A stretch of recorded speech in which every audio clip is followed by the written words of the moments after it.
The committee will come to order. Good morning to everyone, and without objection, the chair is authorized to declare a recess of the committee at any time.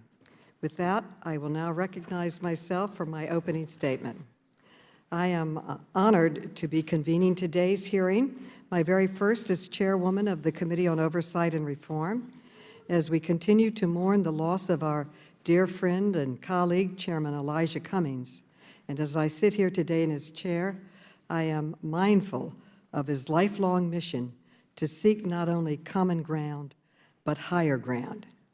With that in mind, I am very pleased to hold today's hearing on an issue we have been fighting for many years, the need for comprehensive paid family and medical leave. It's important for people to understand the current situation in our country. Right now, we are one of only 2 nations in the world that does not provide our workers with any form of paid family or medical leave, the United States and Papua New Guinea. I remember when I was pregnant with my first child, and I asked my offices about leave policy, and do you know what they said? Leave. What leave? Women just leave. We expect you to leave. And I said I didn't intend to leave. I intended to come back to work. And they said, it's the only time it's ever happened. That was an unacceptable answer then, and it is an unacceptable answer now for families across the country. There are some basic and fundamental questions we need to face as a society. For example, if a young woman, a hardworking and promising employee, wants to have a child and spend a few weeks caring for her newborn, should she be forced to go without any paid maternity leave at all? Or should we as a nation finally recognize that having a child is a wonderful and predictable part of our employees' lives that we should support? If a father's 2-year-old daughter is diagnosed with cancer, should he be forced to take leave without pay and face financial hardship in order to take his daughter to her chemotherapy treatments? Or should we as a nation do better by them? If a man who has dedicated his entire professional career to serving the American people has to help care for his wife after a stroke, should he be forced to leave the workplace altogether, or should we as a nation value him and his contributions? These are the questions that we as policymakers must answer. We are the ones who make these decisions. I believe with all my heart that we need a policy that supports hardworking young women who are having their children, that supports the father in crisis who is caring for his 2-year-old daughter with cancer, and that supports the dedicated husband who is helping his wife recover from her stroke. Providing this benefit is a significant and important investment in our future, the future of children, parents, families, and our future as a nation. Paid leave yields better outcomes for productivity, health of parents and children, and long-term financial stability. It also contributes to closing the gender wage gap. There are some who disagree. They oppose paid maternity and paternity leave, and they oppose any type of paid family and medical leave. But we are making progress in this fight that has been over 35 years in the making to give parents and caregivers who work for the federal government time to care for their newborns, sick children, and other ailing members. Champions like former Congresswoman Patricia Schroeder, who was chair of the then House Civil Service Subcommittee, started this important workforce effort to respect parents and caregivers and help them balance the economic and emotional needs of having a family so they wouldn't need to choose between their family and their work. I have sponsored a bill for many years called the Federal Employee Paid Leave Act. In fact, previous versions of the bill passed the House twice, but we have never gotten it through the Senate and signed into law. My current bill would provide federal employees, women and men, with 12 weeks of paid leave for the birth, adoption, or fostering of a child, for a serious medical condition, or to care for an ill spouse or parent. The federal government is our nation's largest employer, and it should be a model employer for the nation. Earlier this year, I was very pleased that the House passed these provisions as part of the National Defense Authorization Act. When it went to the Senate, we were not sure if it would survive. We had been fighting for so long, we did not know if it would finally happen, but over the past few days, an agreement was struck to provide for 12 weeks of paid leave for employees at all federal agencies when they have a new baby or adopt a child. If this agreement is signed into law, it will be a tremendous victory for the more than 2.1 million employees across the country. Parents finally will be able to have a child without worrying about their paychecks suddenly coming to a halt. Now, this agreement is not perfect. The Senate refused to approve paid leave for medical reasons. For example, that father who needs to take his 2-year-old child to chemotherapy treatments would not be covered, and neither would the husband who needs to care for his wife recovering from her stroke. In addition, this provision covers only federal employees, so it does not cover anyone working in the private sector. We will continue fighting for these Americans in the months and years to come. But despite these drawbacks, this is an amazing accomplishment. Democrats made this issue a priority of our caucus. I want to thank Speaker Pelosi, the Democratic Women's Caucus, chaired by Lawrence, Speer, and Frankel, who have made it a priority, along with the Congressional Progressive Caucus, chaired by Jayapal and Pocan, for their support and leadership. And I would also like to acknowledge Representative Jerry Conley for his work on the issue. He is a tireless advocate.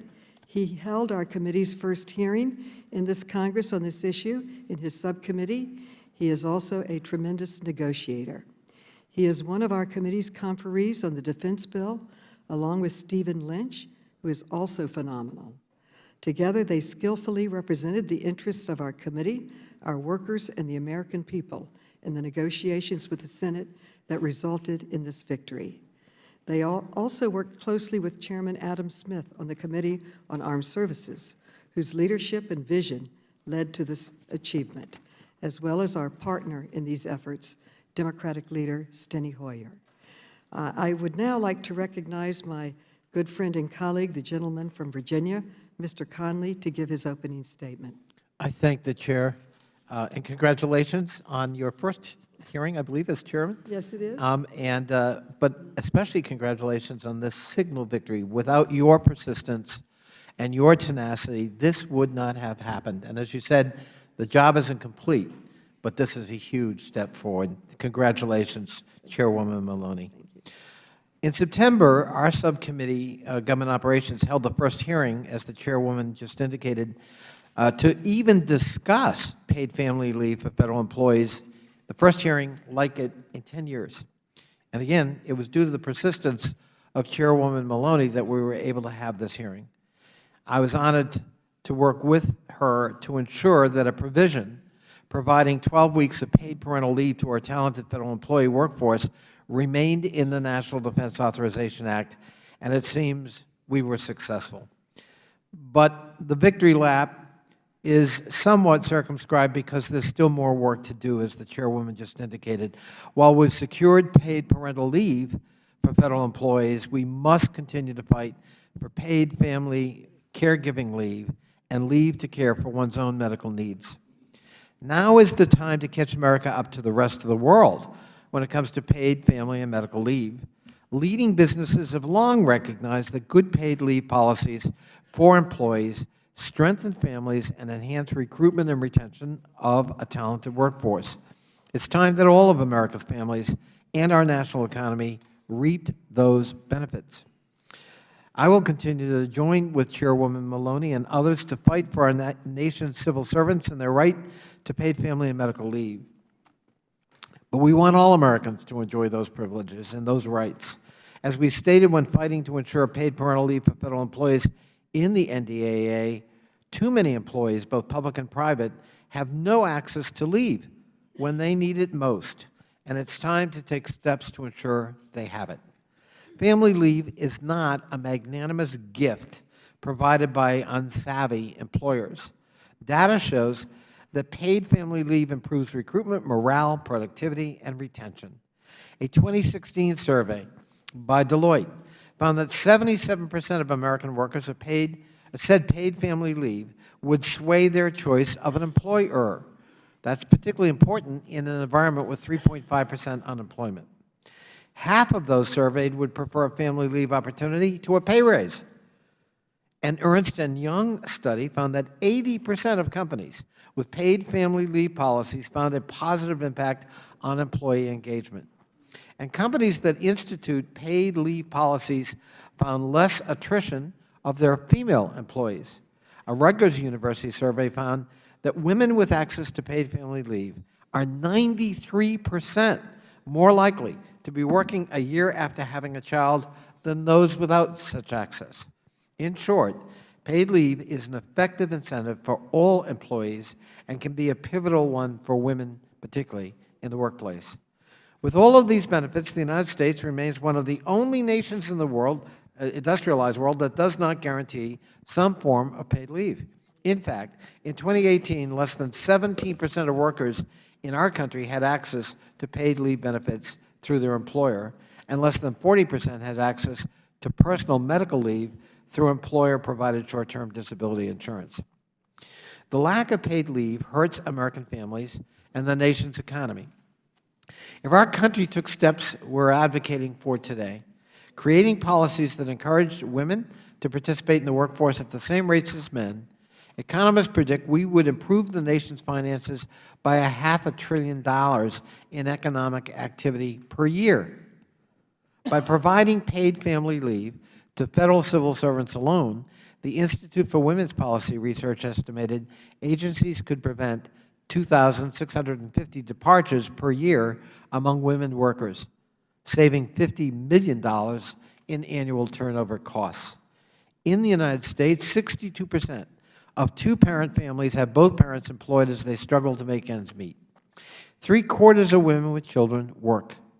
Beyond child care, outside the home, beyond child care, our nation is aging and the size of families is decreasing, meaning more Americans are and will be responsible for caring for older parents. Currently, 1 in 4 Virginia workers, for example, in my state, is 55 or older, 1 in 4. And in the next 15 years, the share of Virginia's population over the age of 65 is projected to grow by 30%. That's not untypical of most of the country. So we're going to need to care for our older family members, and as a nation, we need to take steps to ensure we're prepared for those population shifts. In Virginia, access to paid leave is even more concerning. For example, in 72% of our households with children, all parents have paying jobs. In 79% of homes with black moms in Virginia, those moms are the breadwinners. In homes with white and Latina mothers, moms are the breadwinners in nearly half of those homes. Yet 55% of our workforce does not have access to paid leave, and even fewer have access to paid leave at all. It's time to change those policies. Having a baby, nursing your ailing dad or mom, sitting next to your sick teenager at the hospital, treating your own symptoms after radiation treatments for cancer, these are the most vulnerable moments for a family, rife with emotion and deep pain and difficulty. These are the moments that demonstrate that we as Americans care about each other. We need to enact policies that put families first, and it's an easy step when it also makes economic sense.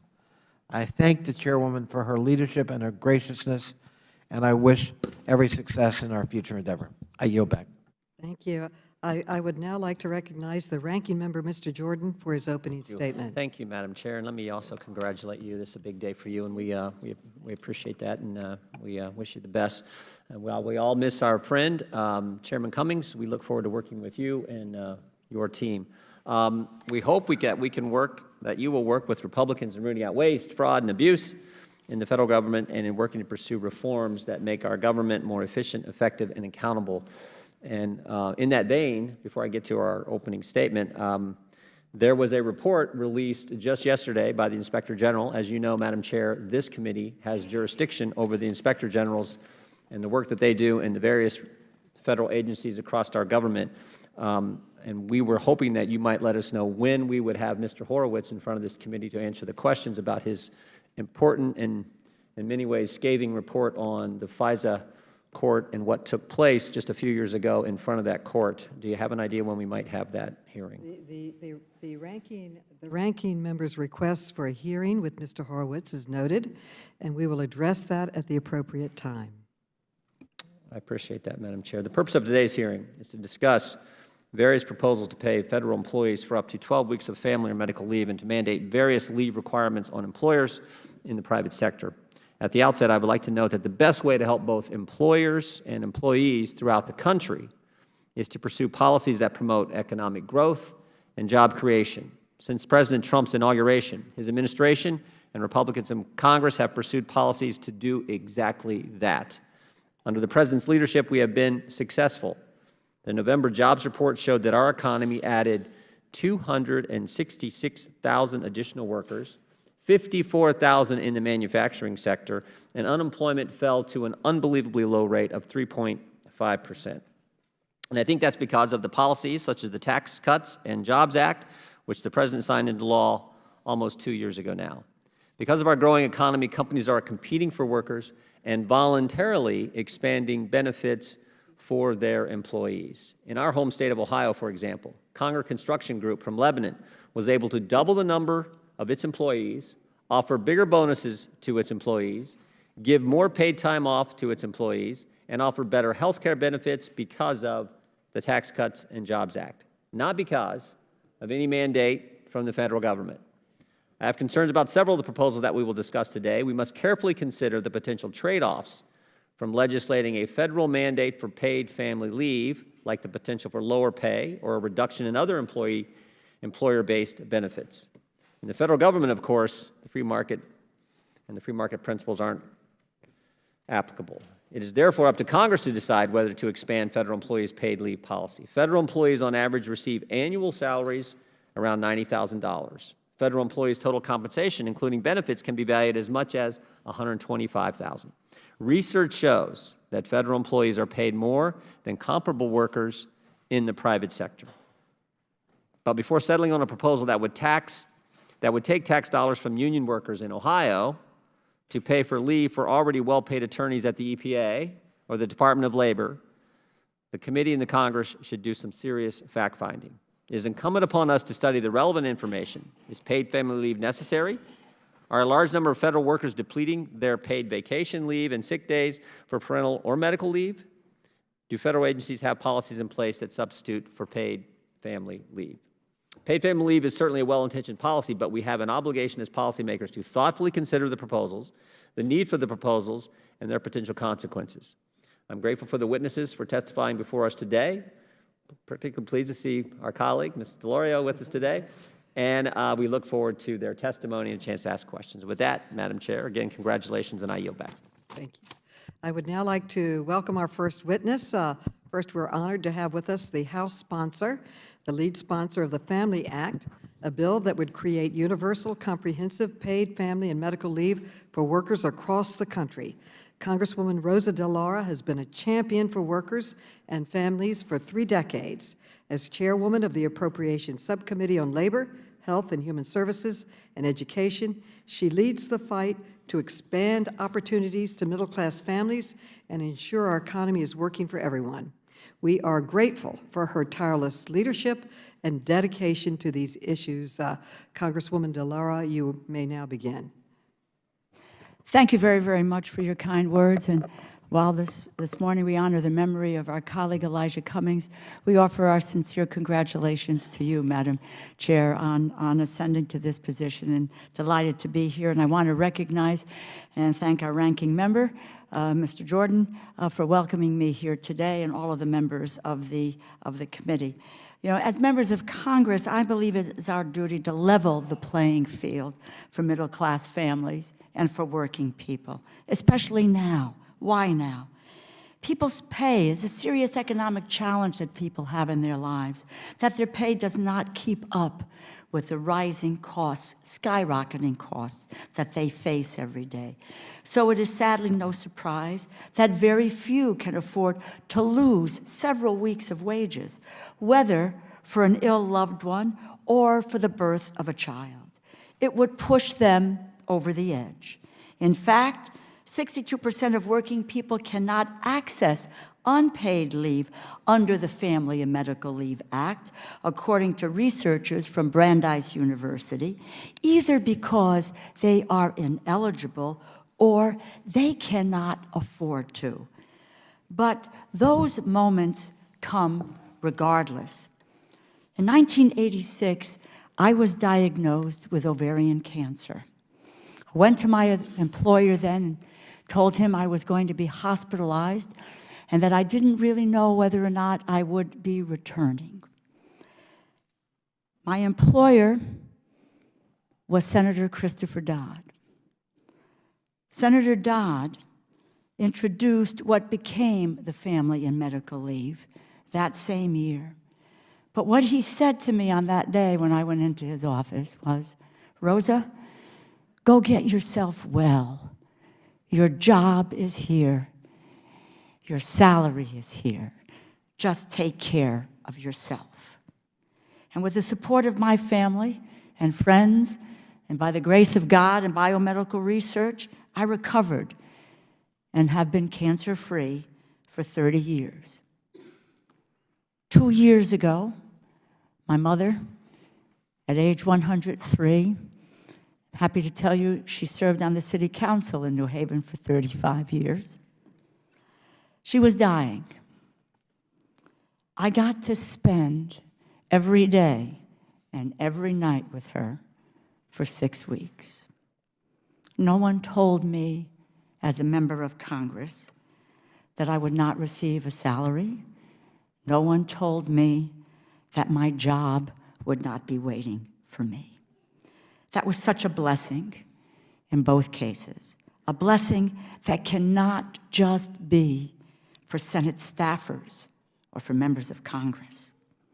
The United States needs a national paid leave policy to provide paid time off for working people who are welcoming a new child, caring for a seriously ill or injured family member, or recovering personally from a serious illness, for everyone. So after 3 years of careful deliberation and coalition building, I introduced the Family Act with my partner in the Senate, Senator Kirsten Gillibrand, and we did that in 2013. It is the gold standard. We have reintroduced it in every Congress since, as we did earlier this year, with 700 groups in virtually every state endorsing it. The Family Act allows employees to receive up to 60 days or 12 weeks of partial income, 66% of their income, for a health condition, injury or sickness to a child, parent, spouse, or domestic partner, the birth or adoption of a child, the injury of a family member in the military, or exigencies arising from a service member's deployment. It creates an independent and self-sustaining national insurance fund by having employees and employers pitch in together with payroll contributions of 2 cents for every $10 in wages. It is equivalent to less than $2 per week for a typical worker. It would be managed under a new Office of Paid Family and Medical Leave within the Social Security Administration. But it is separate and independent from the Social Security Trust Fund so that it does not impact the solvency of Social Security. It has a record 201 co-sponsors in the House and 34 in the Senate, and it is bipartisan, as were similar proposals in the states. So far, 9 states, including the District of Columbia, have passed paid leave programs.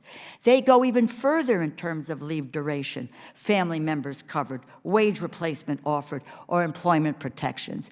We can learn from these innovations, and we can learn from the businesses who support paid leave, from the Main Street Alliance to the American Sustainable Business Council. Close to 100 businesses or business leaders nationwide support the Family Act. It is no surprise that a 2017 study by the Boston Consulting Group found that 250 companies offering paid family and medical leave reported better ability to attract and retain talent, higher productivity, more diverse company leadership teams, and increased profitability. Considering the benefits of paid leave for families and from businesses, I am so glad to see that my colleagues on the other side of the aisle support this in some form. But proposals need to be not deal with harm, because that would be unacceptable. And many of the programs, as currently written, force trade-offs between a worker's current self and their future self. They're being asked to dip into their Social Security funds or their child tax credit. And most only provide income for new parents. We applaud. We should provide support for new parents. The birth of a child is glorious. But income support for new parents is not enough. 75% of workers who take FMLA, family and medical leave, currently do so to address the serious health condition of their own or of a loved one. So let us provide the paid leave that families and workers need and deserve, not only for Senate staffers, for House staffers, and not only for members of Congress, but for everyone in this country, to provide them with economic security. We need to alleviate the economic insecurity of middle-class families, of working people. We must not only celebrate them, we must elevate them, and we can do that with the Family Act. Thank you so much for allowing me to come before the committee this morning. Thank you so much, Congresswoman, for your testimony and for all of your efforts on this issue and for everything that you do for working families. Thank you so much. And while the second panel is coming forward and the clerks are switching out the nameplates, I will introduce our second panel. We are privileged to have witnesses on our second panel that bring a rich diversity of perspectives on the issue of paid leave. Jackie Silvani is a teacher and Navy veteran whose son Joe was treated for a rare form of cancer in 2015 at the age of 3. She is from New Hampshire, and she will testify about her inability to access paid caregiving leave when her son was sick. Secondly, we have Vicki Shay-Bo. She is a senior fellow for paid leave policy and strategy at the think tank New America. She is a leading expert on national and state paid family leave policy and has researched extensively in this field. From 2009 to 2019, Ms. Shay-Bo led workplace policy initiatives at the National Partnership for Women and Children. The Honorable Robert Acero Angelo is the Commissioner of Labor and Workforce Development for New Jersey. He is responsible for administering New Jersey's paid family leave program and will testify about how that program benefits workers and businesses in the state. Aaron Saidin is the former founder of Well-Paid Maids, a home cleaning service in Washington, D.C. and Boston that pays its workers a living wage and offers them a full benefits package, including paid leave. He will share how being able to offer paid leave helps his employees and gives his small business a competitive advantage. Rachel Gressler is a research fellow for economics, budget, and entitlements at the Heritage Foundation.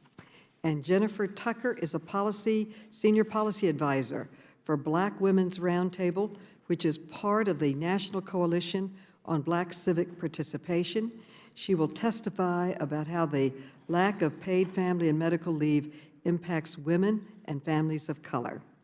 And if you would all please rise and raise your right hand, I will begin swearing you in. Do you swear or affirm that the testimony that you're about to give is the truth, the whole truth, and nothing but the truth, so help you God? Let the record show that the witnesses answered in the affirmative. Thank you, and please be seated. The microphones are sensitive, so please speak directly into them. Without objection, your written statement will be made part of the record. With that, Ms. Silvani, you are now recognized for your open statement.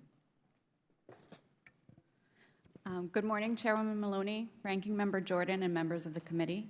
My name is Jackie Silvani. I live in Newfields, New Hampshire, and I am a proud member of Moms Rising. I am also very proud to be a Navy veteran, a mother of 3, a wife, and a teacher of 4th grade students at Epping Elementary School. Hi, guys. I'm here today because I know firsthand why our country so urgently needs a comprehensive paid leave policy that allows all workers to care for their families without risking their jobs or financial security. In June of 2015, I was driving home from work when I received the kind of phone call no parent ever wants to get. My 2-year-old son, Joe, was playing at daycare when suddenly half of his face was red and sweaty, while the other half was completely dry. His providers were perplexed. My husband and I rushed Joe to the emergency room, and the next morning, after a 3.5-hour MRI, doctors told us that our tiny toddler had a clementine-sized tumor in his chest. Joe was diagnosed with stage 4 neuroblastoma, a cancer of the nerve endings. Joe also had bone lesions on his hips, spine, shoulder blade, and femur. In a heartbeat, our lives changed completely. I had only one thought: I needed to save my child's life. Joe's treatment started immediately, and it quickly became clear that it would be long and difficult. Joe needed 6 rounds of inpatient chemotherapy, 20 rounds of radiation, tandem stem cell transplants that decimated his immune system and required complete isolation, and 6 rounds of painful immunotherapy.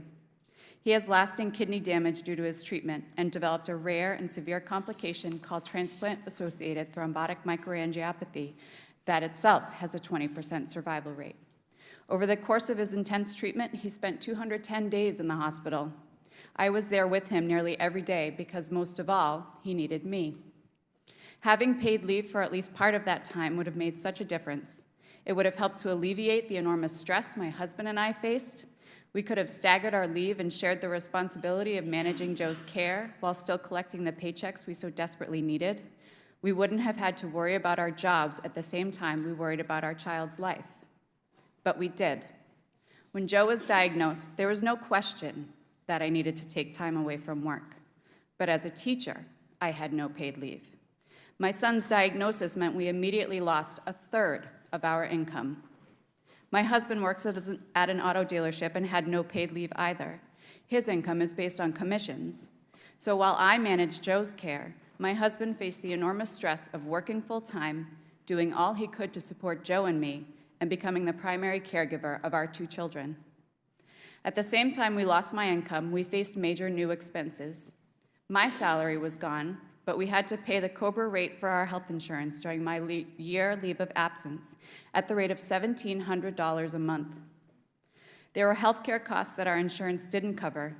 Constantly taking Joe for treatment in Boston meant paying a lot for gas and parking. Hospitals don't provide caregiver meals.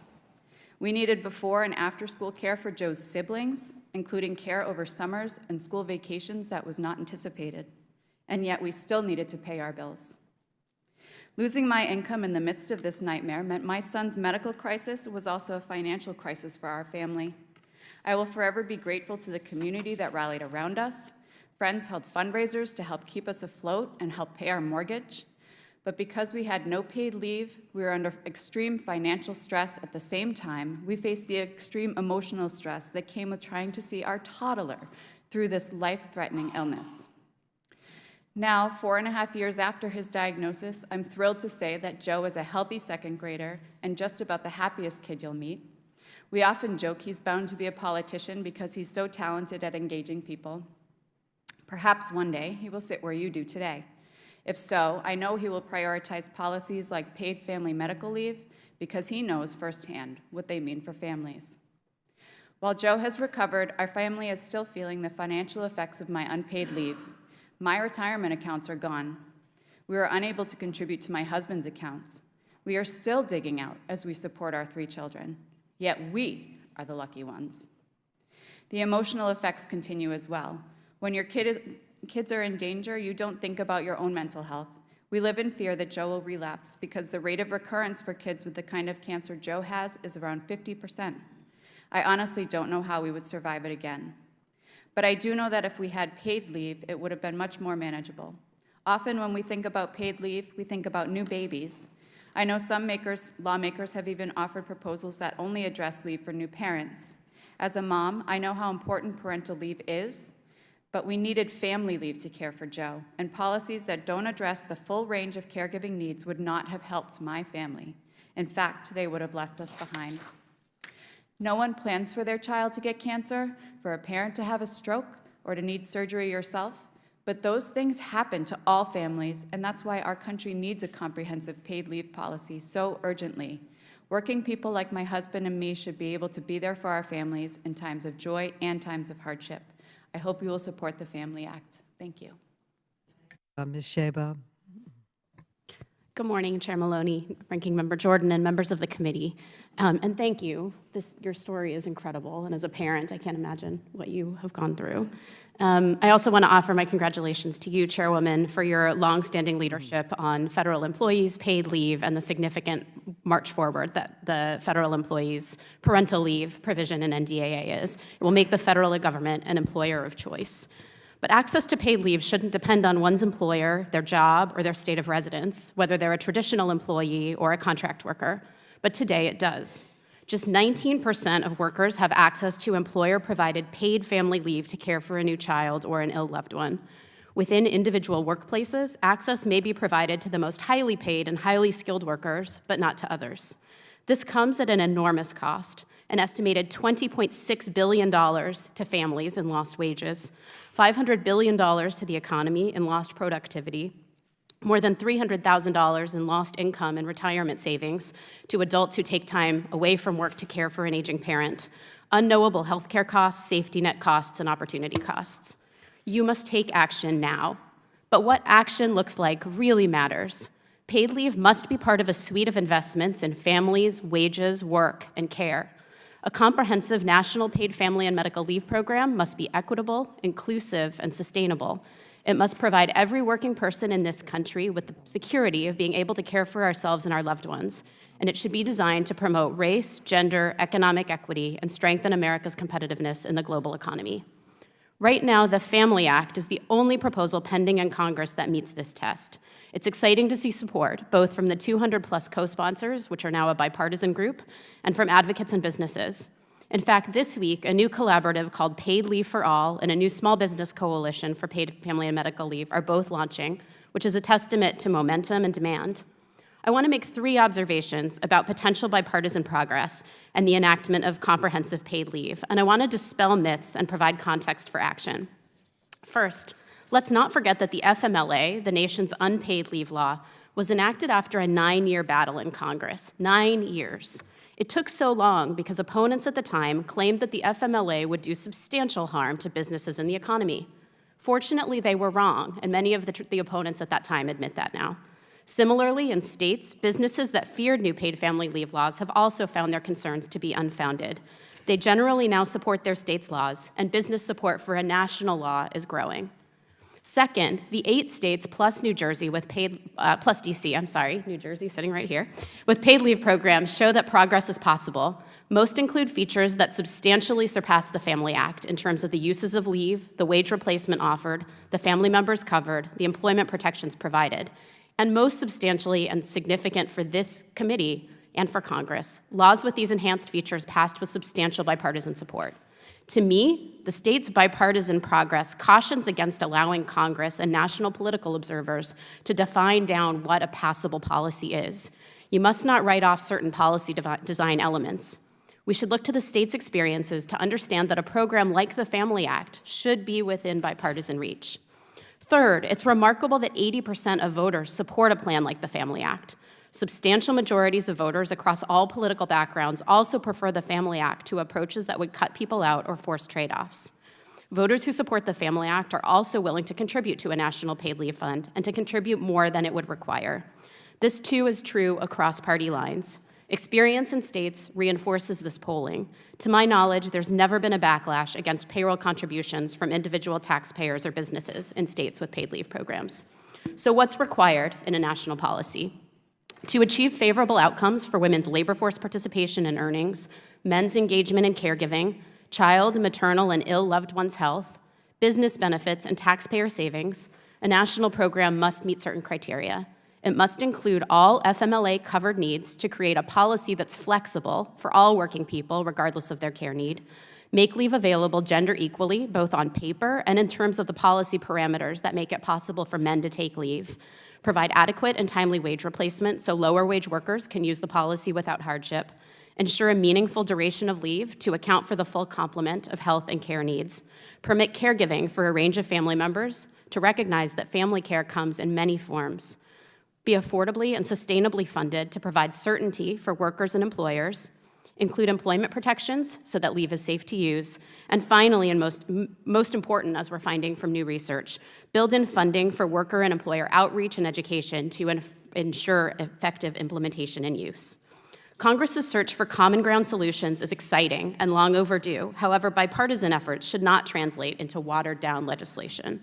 Proposals that only cover new parents and fail to provide new revenue can only be described as half measures that would do more harm than good.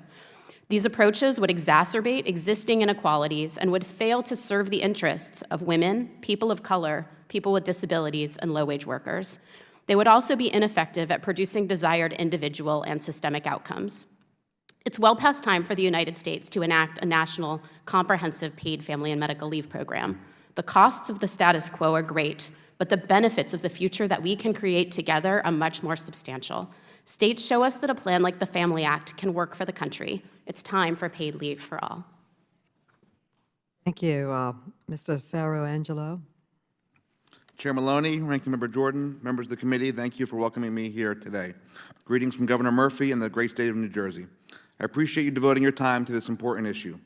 For 7 years, I had the privilege of serving as the regional representative at the U.S. Department of Labor, working on this important issue from Maine to Florida, where I often use New Jersey as an example in our push to lead on leave. And now, as Labor Commissioner, I am proud to be working on best practices in my own state to support our workers and businesses, people who want to provide for their families and communities, and people who want to contribute to our economy. That is what every person in this room should be thinking about, myself included, taking care of the people behind the jobs. New Jersey is experiencing a strong economy, with more people that work in the Garden State than ever before, and a near record low 3.2% unemployment rate. But a strong economy does not mean we can rest on our laurels or assume economic benefits reach everyone equally. We have been proactive in reinforcing our commitment to paid family and medical leave in our state. This year, we celebrated the 10-year anniversary of Family Leave Insurance, or FLI as we'll call it, and the 70th anniversary of Temporary Disability Insurance, or TDI as it's known in our state. These programs support our workers by acknowledging caregiving as an integral part of American culture. Like most states, we have a significant sandwich generation, a workforce that's taking care of both children and aging parents and relatives. In New Jersey, there is no doubt these programs work as a publicly funded insurance program. For 7 decades, our TDI program has been jointly funded by employers and employees, providing a framework for our solely worker-funded FLI program that has recently been expanded at zero cost to employers. By offering this wage replacement in a universal, comprehensive, and inclusive way, we're ensuring all of our workers who care for loved ones have the income they need.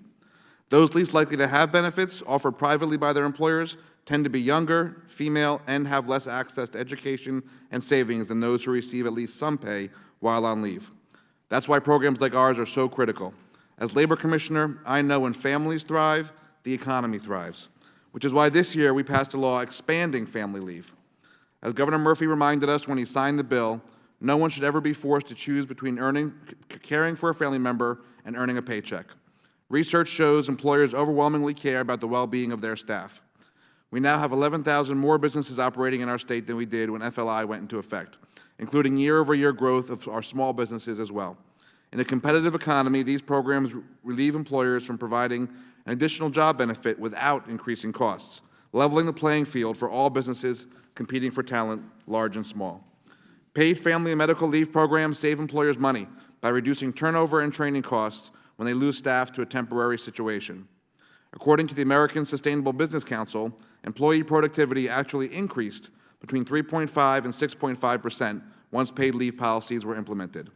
Additionally, an Employer Association of New Jersey survey found the average time it took employers to assist with their workers' claim was only about an hour, start to finish. And that was before we made improvements to reduce employer-side paperwork. This is good policy and good government.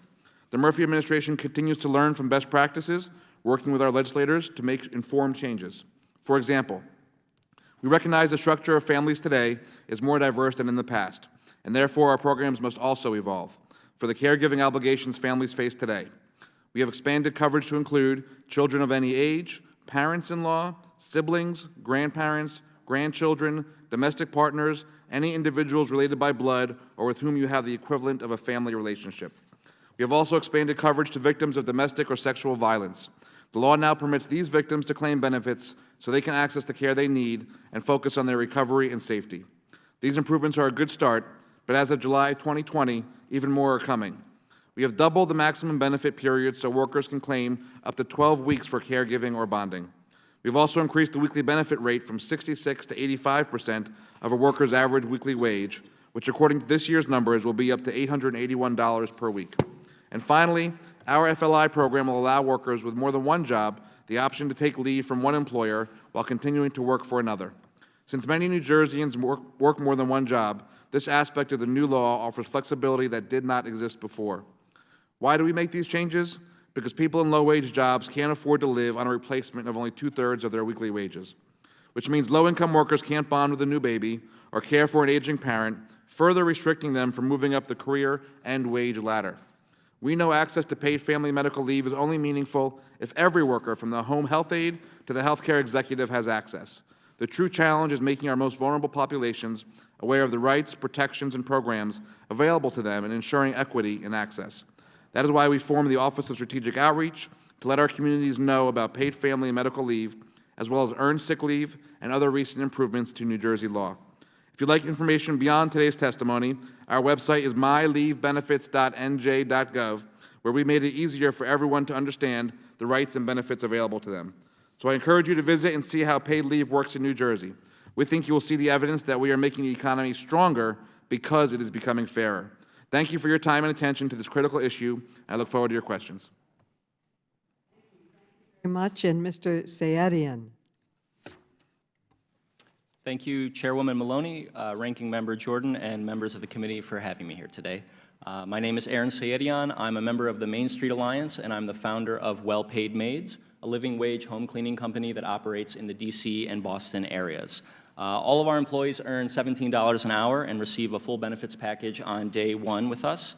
This package includes 22 paid days off per year, health, dental, and vision insurance, 100% employer-paid commuting costs, and 100% employer-paid short-term disability insurance. Unlike many cleaning companies, we only hire W-2 employees, not independent contractors, which means all of our employees, of course, receive unemployment insurance, workers' compensation insurance, and are eligible for overtime. By offering consumers an ethical alternative in an industry where anti-worker practices are rampant, we hope to help our workers by providing good-paying jobs with decent benefits. And at the same time, we aim to help all workers by bolstering the case for policies like a minimum wage that's a living wage, paid sick days, and the subject of today's hearing, paid family and medical leave. I'm really eager to see paid family and medical leave enacted at the federal level, and as a small business owner, I can tell you that the sky is not going to fall on employers if something like this is enacted, not just for federal workers, of course, but for the private sector. Based on my own business experience, I think that paid leave is not only affordable for small businesses, but that it's extremely beneficial for them as well. So first, on the subject of cost, I'm personally skeptical of any employer who would claim that paying into a paid leave program is going to threaten the viability of their business or force them to lay off employees. My company is currently participating in the ramp-up periods for Massachusetts and DC's paid leave programs, and they're just not that expensive. So DC is the more costly program, and it's a 0.62% payroll tax on wages paid. So for my business, that's around $20 a month per employee. From my perspective, any employer that can't brook an additional $20 or $30 a month, per FTE doesn't really have a viable business or business model. Furthermore, as somebody who provides short-term disability insurance to his employees, I can tell you that the state and local programs, which we're currently participating in, are going to offer comparable coverage to what a small business can obtain in the private market, but at nearly 1/3 of the cost. It's obvious why. By running this type of insurance program as a public good instead of a private profit-making entity, costs can go down for the folks who subscribe to it. And in addition to that reduced cost, the state programs that we're going to be participating in also include family leave. Of course, short-term disability insurance, that's really just for personal medical issues. So in addition to being affordable, though, I believe that paid family and medical leave at the federal level is going to be extremely beneficial to businesses, right? This isn't just a cost to bear. In my own business, I've reaped a lot of gains from the benefits that I mentioned earlier, short-term disability being one of them. In the cleaning industry, the typical model is to basically, misclassify your workers, pay them as little as possible, offer no benefits, work them to death. My company takes the opposite approach, and I think there are great reasons for doing that. So, in every market we operate in, we offer the best possible compensation package, and because of that, I know that if you take care of your employees, they're going to take care of you. So, from my perspective, the reason that my employees are happy, hardworking, and dependable is because we have a benefits package, including paid leave, that respects the reality of everyday life. We all know people get sick, we all know people have babies, they need vacation, et cetera. I think that when you show employees that you have their back, they have yours in turn, and multiple witnesses have mentioned kind of the litany of studies that indicate all the benefits that businesses experience by offering paid leave and other high road benefits. In closing, I'm proud to be a business owner coming here today to speak in support of paid family and medical leave, and I'm happy to articulate it in business terms. Based on the structure of the existing state and local programs that we're participating in, from my perspective, it's not going to cost businesses all that much, and it's going to generate positive outcomes for everybody. Ultimately, though, I think the crucial argument for a national paid family and medical leave program is that it's the right thing to do. Too often, we reduce everything to the logic of the market. Sometimes that's fine. Ultimately, though, I think that paid family and medical leave is more than an employment issue. I think that how we decide to support each other when the worst happens is a test of national character, and I believe that we as Americans need to come to terms with the fact that currently our policies pretend that it's normal for people to fall into avoidable financial ruin when the worst happens, or for people to return to work 2 weeks or less after having a baby. Whether or not we use policy to ensure that people can take time off to be with their newborn children or to care for a sick spouse is, I believe, a moral choice, and I hope that Congress will soon make the right choice by extending paid family and medical leave, not just to federal employees, but to all employees. Thank you for the opportunity to testify, and I look forward to your questions. Very much. Our next witness is Ms. Gressler. Good morning, and thank you for inviting me here today. As a mother of 6 young children, and also with both my own mother and my grandmother diagnosed with cancer in recent years, I understand the need to take leave. Families are the foundation of society, and I think that it's important that they be able to care for one another. But we also have to recognize that paid family leave has costs and consequences, and a government program can't erase those costs, it can only redistribute them. Voluntary employer-provided policies work better because they can balance workers' and employers' needs at minimal costs and consequences, providing them more flexible and often more generous policies than a one-size-fits-all government program could. Yet a federal government program would crowd out these policies just as they're starting to expand even further. Most notably, many low-wage workers have gained access to employer-provided policies over recent years.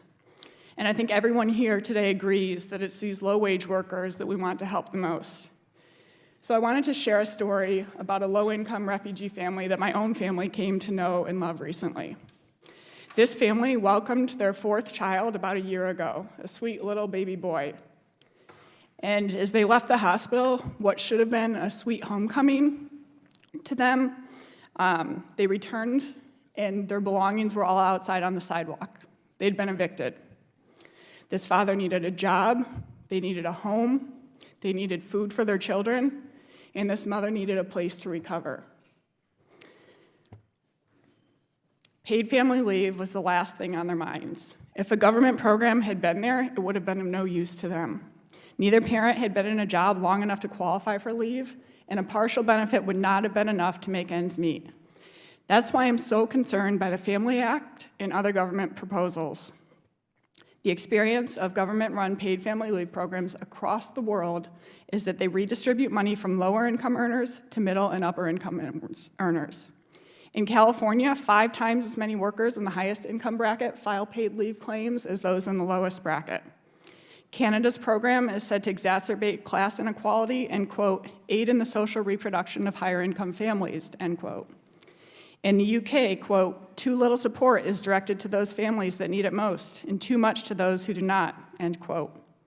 In New Jersey, quote, "The state's paid family leave policy puts many workers below the poverty level and pushes people who are already struggling deeper into poverty," end quote. And attempts to reverse these regressive traits have failed.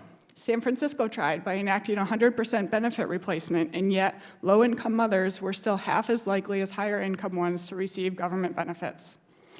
Moreover, a recent economic analysis of California's program found that it reduced women's employment and earnings as well as their fertility rates.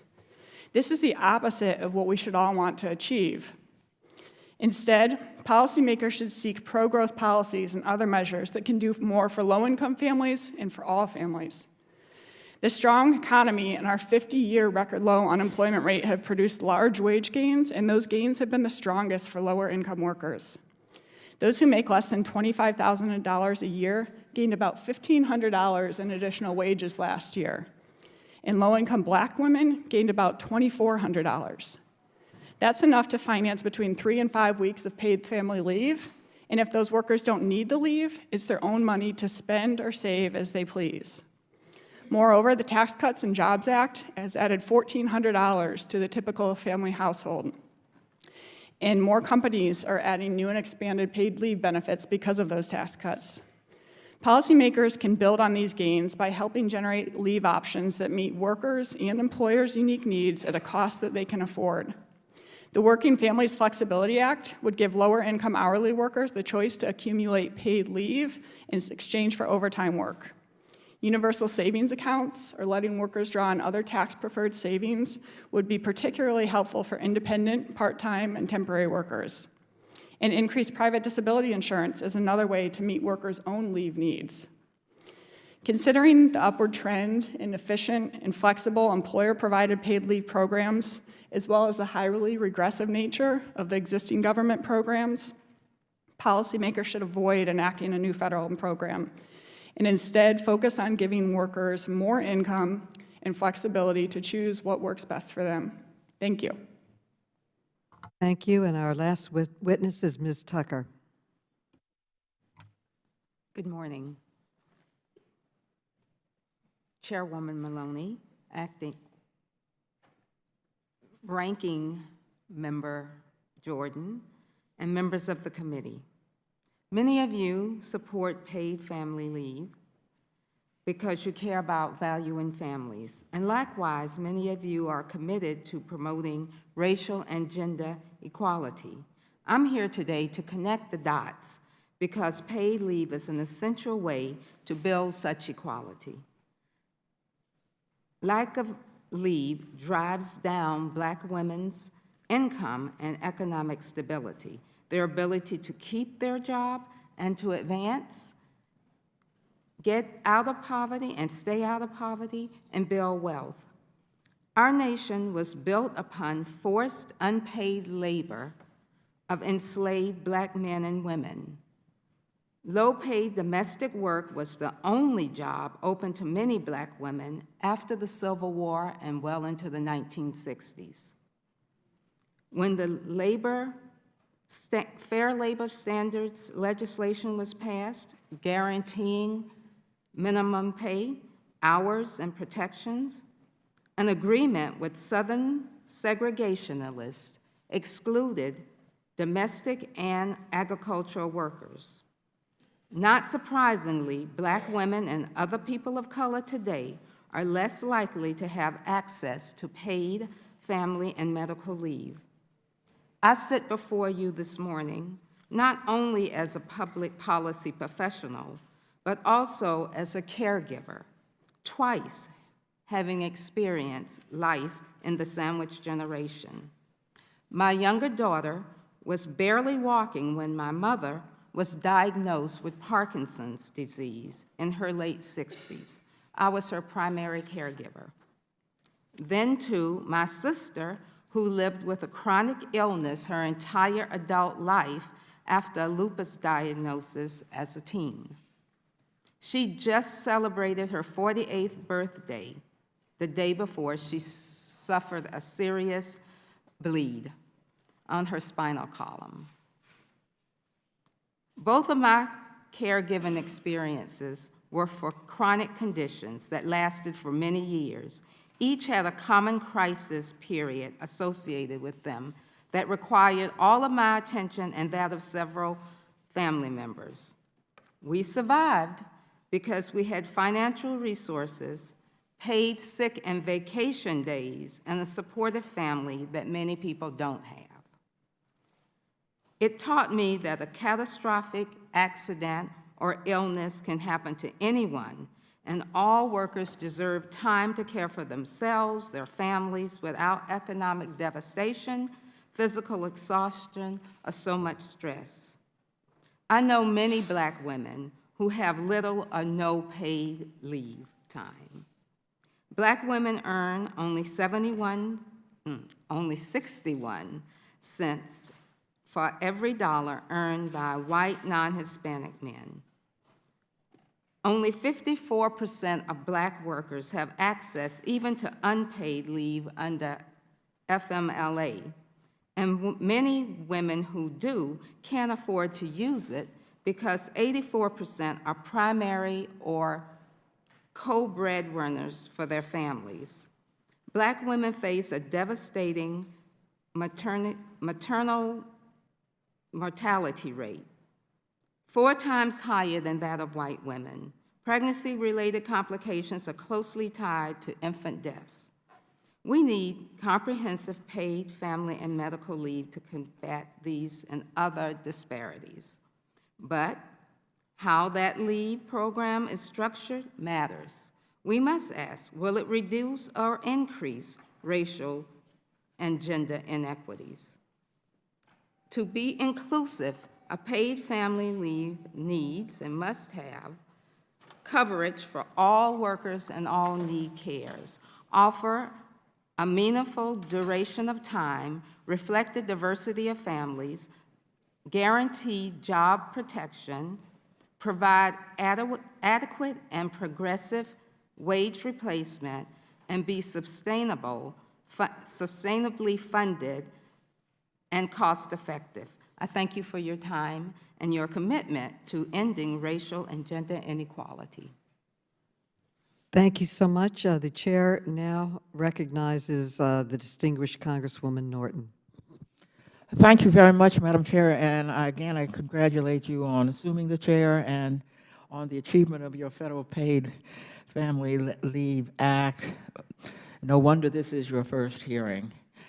I'd like to direct my questions first to Mr.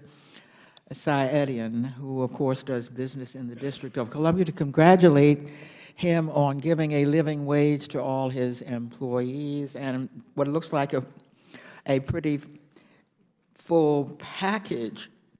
Now, you've been in business only 3 years, right? Just over 2 years. Now, but you do business in, well, Massachusetts and D.C. Yeah, yes. Now, D.C. doesn't quite have it yet, right? No, so both are actually in the ramp-up period. So both are in the ramp-up period. So you're competing with businesses that do not offer family leave of any kind, I take it. I mean, there are many such businesses in the District of Columbia. Correct, yeah. So my question really goes to your bottom line, and that is, how are you able to grow? Are you growing? And compete with others who don't offer anything like the package you offer. In fact, I need to find out more about you so we can consider bringing you into our home here in the district. Hope so. Yeah, that's a great question. So the business has been around for just over 2 years. You know, as we look at closing off, you know, this calendar year, basically we will have doubled in size from our first full year to our second full year. We're going to do around $600,000 in revenue this year, which we think is pretty good for a business of our size and our age.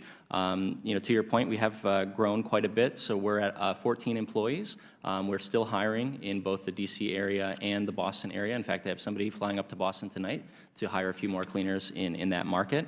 And you know, in terms of how we compete, it's really through customers who are attracted to what we're doing. So, you know, we're not just A1 cleaning services, you know, or 4-star cleaning services. The people who use our company are really excited about our wages and our benefits, and that's why they're willing to choose us versus a competitor. And so I think that's a great message to anyone who's thinking about the different possibilities in the economy for a high road model, which is customers really crave it. And so I think that's So that if there's a state law, Sorry? such as if there is a state law, such as the upcoming Yeah.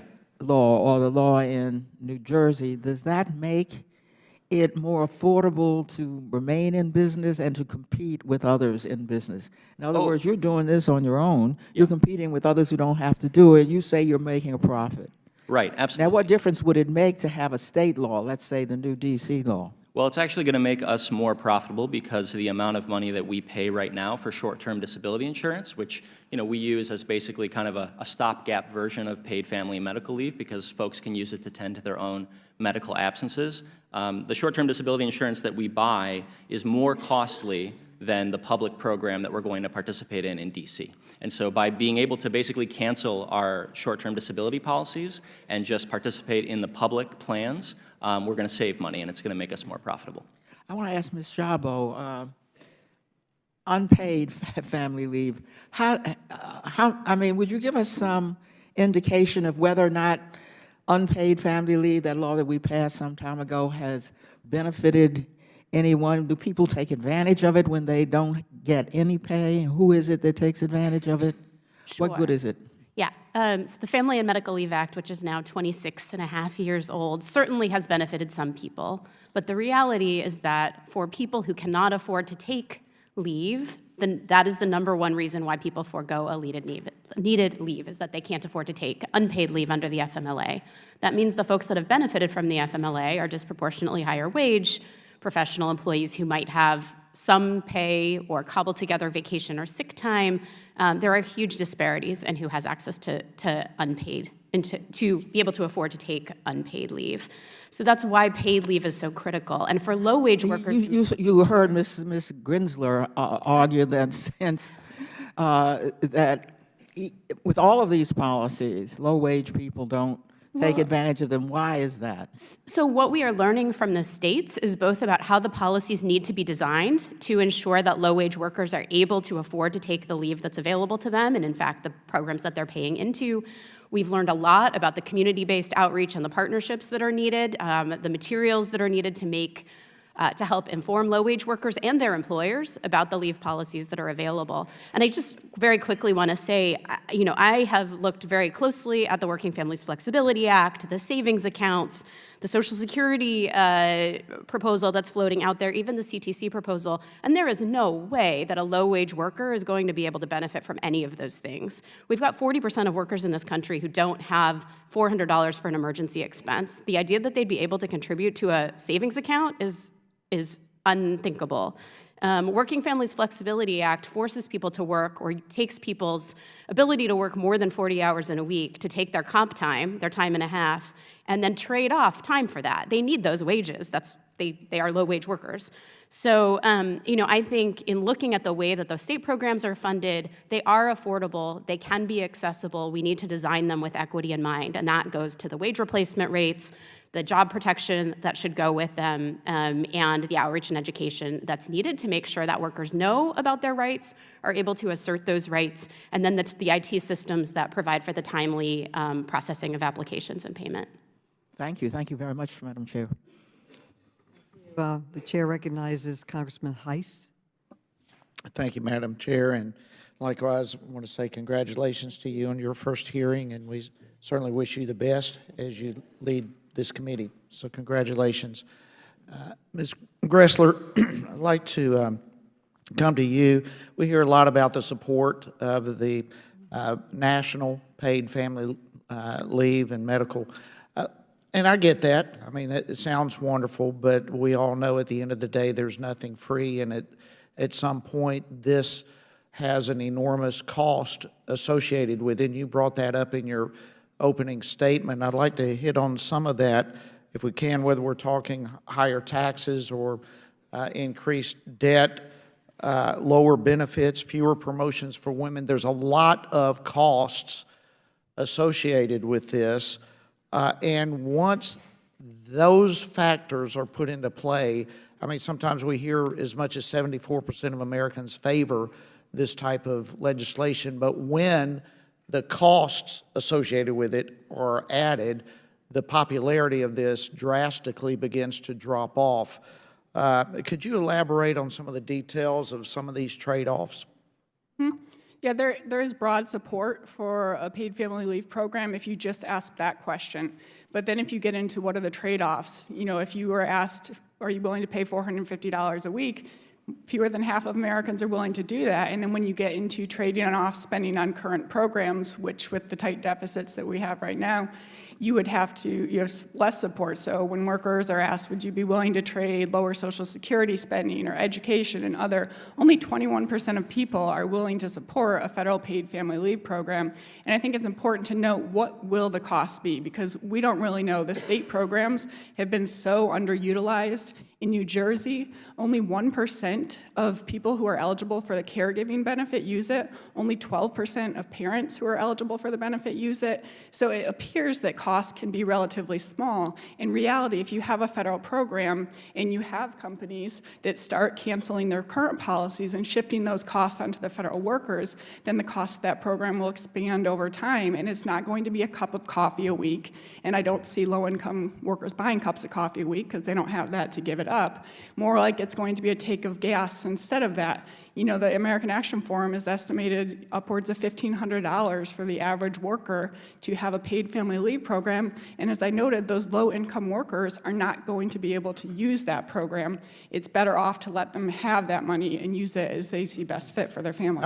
I would think also that it would impact the tax rate in states that implement this, at least in some states. Are you aware of that? If you had a federal program, yes, they would have to choose whether or not they keep their existing program, which would be a nightmare for businesses to have to figure out which one they're going through. But yes, when you have a federal program, the tax rate would start out probably relatively low and then grow over time. I've talked to some of the insurers in New York, and they actually go through a private insurance market, and they've said, we're in the business now, but we can't stay in the business unless they increase the tax rates. It won't be affordable for us, so they won't be able to provide that policy. Okay, thank you. You also mentioned in your opening statement about the impact of the Tax Cuts and Job Act and how that, obviously the boom in the economy, record low unemployment, and all this that is out there. I know I have several businesses, many businesses in my district and hundreds of them across the state of Georgia that are voluntarily offering multiple benefits, from higher wages to benefits and leave and all sorts of things because they are more profitable. So can you talk from a national perspective how the tax cut has affected private industry and how that really, if it's your opinion, is more effective than a national stamp? Of course, so it provided huge resources that the employers could now use to meet their employees' demands. And a lot of those employers surveyed them and said, what would you like? And they wanted more benefits, particularly paid family leave. And that's why we've seen this huge growth in those policies. And everyone has pointed out today, it's in employers' best interest to provide these policies. You have higher retention. It's very costly to replace a worker. They're going to stay there longer. They're going to be happier. And so employers know better than policymakers and bureaucrats what's in their best interest.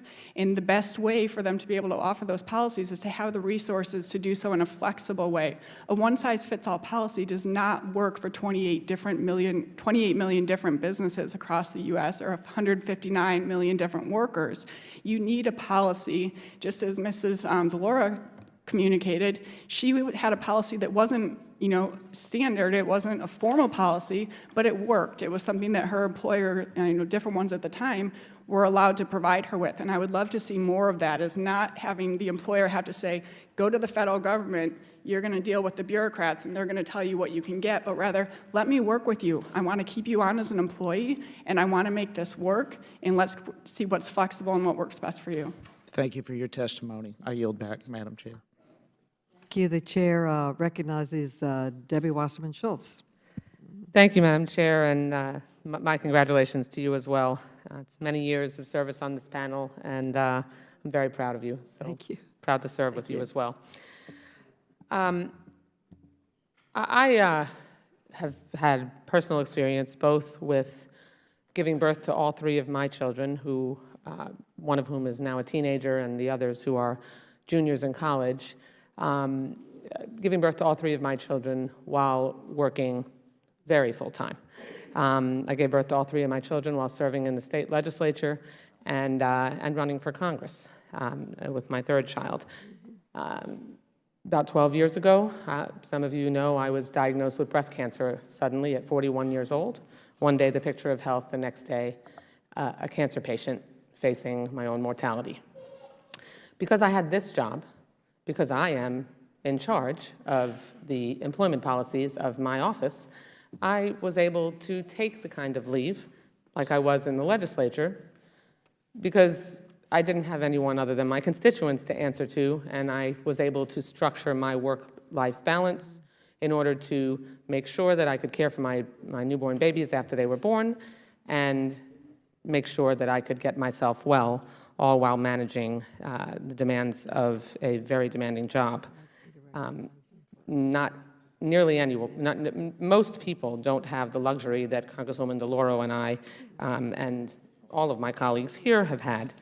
Research has shown that women with incomes of $75,000 per year or higher take an average of 12 weeks of maternity leave, while mothers in households with incomes of less than $33,000 per year frequently reported taking only 6 weeks of leave, not necessarily paid. Nearly 1/4 of U.S. women are back at work within 2 weeks of giving birth.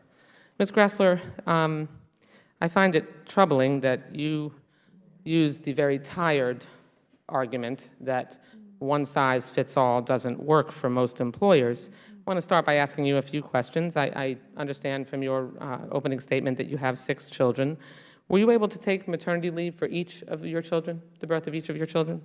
Yes, I was fortunate to be able to take leave with each. And how much maternity leave were you able to take for each of your children? I chose to take 12 weeks with each, and I had different policies at different times. Were you paid? I was paid at least part and often in full. Okay, and was it important for you to spend that kind of time with the peace of mind knowing that your salary, at least in large part, was covered during that time? For you to spend time with your newborns? Absolutely. And do you think other parents would value and benefit from that time as well? I do, and I think that they would value most from policies that are flexible and let them work with their employer to determine what's best. Okay. Do you support a minimum wage? I think that we should let the market determine what's the appropriate wage, and the higher the... But do you support a minimum wage, or do you think that we should not have a one-size-fits-all policy and just let the market pay anyone anything they choose to? No, I think a federal minimum wage, particularly a $15 minimum wage, would actually I'm not have asking the you about a regressive $15 policy. minimum I don't believe in a one-size-fits-all policy Do you because believe, we have 50 unique excuse states. me, reclaiming my time, do you believe in a minimum wage? No. Not at all. You don't think that we should require employers to not allow employees to fall through the holes without a minimum wage? I think that we should let workers work at whatever wage that they choose to negotiate with their Okay, employer. well, that tells you all you need. All we need to know about your views. You know, you've said you don't think a one-size-fits-all program works, but most people in America don't support a one-size-fits-all wage because we know what kind of poverty people would be thrown into if that's what we allowed. What you have to offer, on the other hand, is nothing at all for millions of Americans, and some, often the more affluent, will be lucky like you were, but many more likely, 80% of workers, in fact, will not. Ms. Glusker, I don't buy your argument that it is too difficult to have a national standard that will work for all of our citizens. We must make sure that women, parents, have the benefit that I had, that I could choose to have, regardless of their income, regardless of their employer. And we do need a floor through which we are not going to allow people to crash through when they have unexpected illness or give birth to children that every parent, regardless of income or their employer, deserves to be able to work for someone who is required to give them a minimum of paid family leave. Thank you. I yield back the balance of my time. Madam Chair. Well, for what purpose does the gentleman wish Thank to be you. I have a recognized? unanimous request to submit 4 articles of 4 different companies that, because of the tax cut bill, are providing family leave. I have Southwire, to pay Without workers. objection, without objection. I've seen the articles. They can go into the record. Thank you. Thank you. And I now recognize Mr. Grothman. Mr. Grothman? Sure. I'll have a couple, or look for a little bit more from Ms. Gretzler. I guess there was IRS data was done to do a study of California's 2004 paid family medical leave and its effect on women's careers. I'd like to, you're familiar with the study, correct? I'd like you to elaborate a little on it and what we can expect to be the effect on women's careers of a more proscriptive family and medical leave law? So there was a recent, somewhat groundbreaking study in California. This study was different from others because they were actually able to obtain IRS data, and so it's better reporting, and you also had more than twice the sample size of previous studies. And what they found there, comparing women, who had babies 6 months apart before and after when California's paid family leave policy was enacted, those who utilized the benefit afterwards compared to those who didn't, those women had 7% lower employment rates and 8% lower earnings. And oddly, their fertility rates actually were lower as well. They did find that they were spending more time at home with their children as a result of that paid family leave law. Okay, but in other words, what you're showing me is there are unintended consequences of this law that only came out with a comprehensive review of tax returns. Correct. Okay. Right now, federal government has a hodgepodge of 43 different paid leave days, correct? Yes, federal workers have 13 days of sick leave that can roll over every year. You can use 30 days of advanced sick leave, and they can also access a paid sick leave pool. Okay. Could you explain how that compares to the private sector right now? I think on the average, the private sector at most that they have for paid sick days is about 10. Vacation days, similarly about 10, 2 to 3 weeks, whereas the federal government offers 3 to 4 weeks. Okay. Could you speculate, maybe it's an unfair thing to do, that California study intrigues me. Could you speculate at why you got those kind of, I think the other members of the panel would consider unexpected results? I think women taking more time off, staying home with children, some of them make the decision that they are going to spend more time at home. Maybe they only went back in a part-time capacity, or they stayed out of the labor market entirely. You also had higher income women that are using those benefits, as we saw that it's just not as readily available to lower income women. They don't know about it. A partial benefit doesn't let them pay the bills. There's more fear about discrimination or their job not being there. And so it has to do, I think, with the different usage rates and also just the decisions that women choose to make. Could you comment in general as far as the number of high-income versus low-income women who take advantage of these benefits? Well, in California, I believe that they had 5 times as many people in the highest income bracket compared to the lowest income bracket for women that were using the program. I'm not sure across the board what the figures are, but consistently everywhere, that's what we find, and that's what I'm most concerned about. And I would like to reiterate to Mrs. Wasserman-Schultz, I agree, we should be looking at the impact on low-income individuals, because that's who we all would like to help here. And what I'm trying to point out is that these policies actually don't benefit the low-income individuals. They tax them, and then they are not able to use them. And so I would love to work with everybody in this room to see what policies would actually benefit those low-income workers. I guess, we get briefings on this, and everything's focused on the women, which is good. Could you give us, were there any analysis on the man side of the effect of this law? Can we give him another 5 minutes? Well, no, it is important that, because I think people can look at this as just a parental leave and a maternity leave issue, and actually 4 out of every 5 leaves that are taken are not parental leave, but they're for a worker's own illness or caregiving. There's not a whole lot of evidence, at least in the state-based programs, but generally speaking, government policies encourage more men to take paternity leave, but again, it's the upper income earners that are more likely to take it. Are there any statistics you could get from the California study on how this impacts men? Yes, I could share those with you after the hearing. Okay, and I as well have some articles that I'd like to submit to the committee. Is that okay? Thank you. We've reviewed them without objection. I now recognize Congresswoman Kelly. Thank you, Chairwoman Maloney, and I want to say congratulations to you, and I look forward to you being the chair. Get a lot of rest and relaxation in between. We often think of paid leave as being important for new parents, but it's just as important for workers who need to care for a sick child, spouse, or relative, or for themselves. Ms. Silvani, let me start with you. When your son was diagnosed with cancer in 2015, you took unpaid leave of absence to care for him. How did his illness impact your family? How didn't his illness impact my family? He was very sick. My other two children didn't know what was going on with their brother. Once Joe was out of treatment, my children needed mental health support. I didn't have paid leave at that time either to help them deal with their brother's illness. So to not have that time to be able to take care of our family as a whole was very hard for our family. So the sickness of one impacts Of course, many people. of course. And hopefully I'm saying your name right, Mr., is it Sedanian? It's Sayedian, but that's fine. Sayedian. No, I want to get it right. You started a small business with the goal of treating your employees better. You paid them a living wage. You offered comprehensive benefits, including paid medical leave. I understand you also had a personal health crisis that motivated you to start a business with this goal.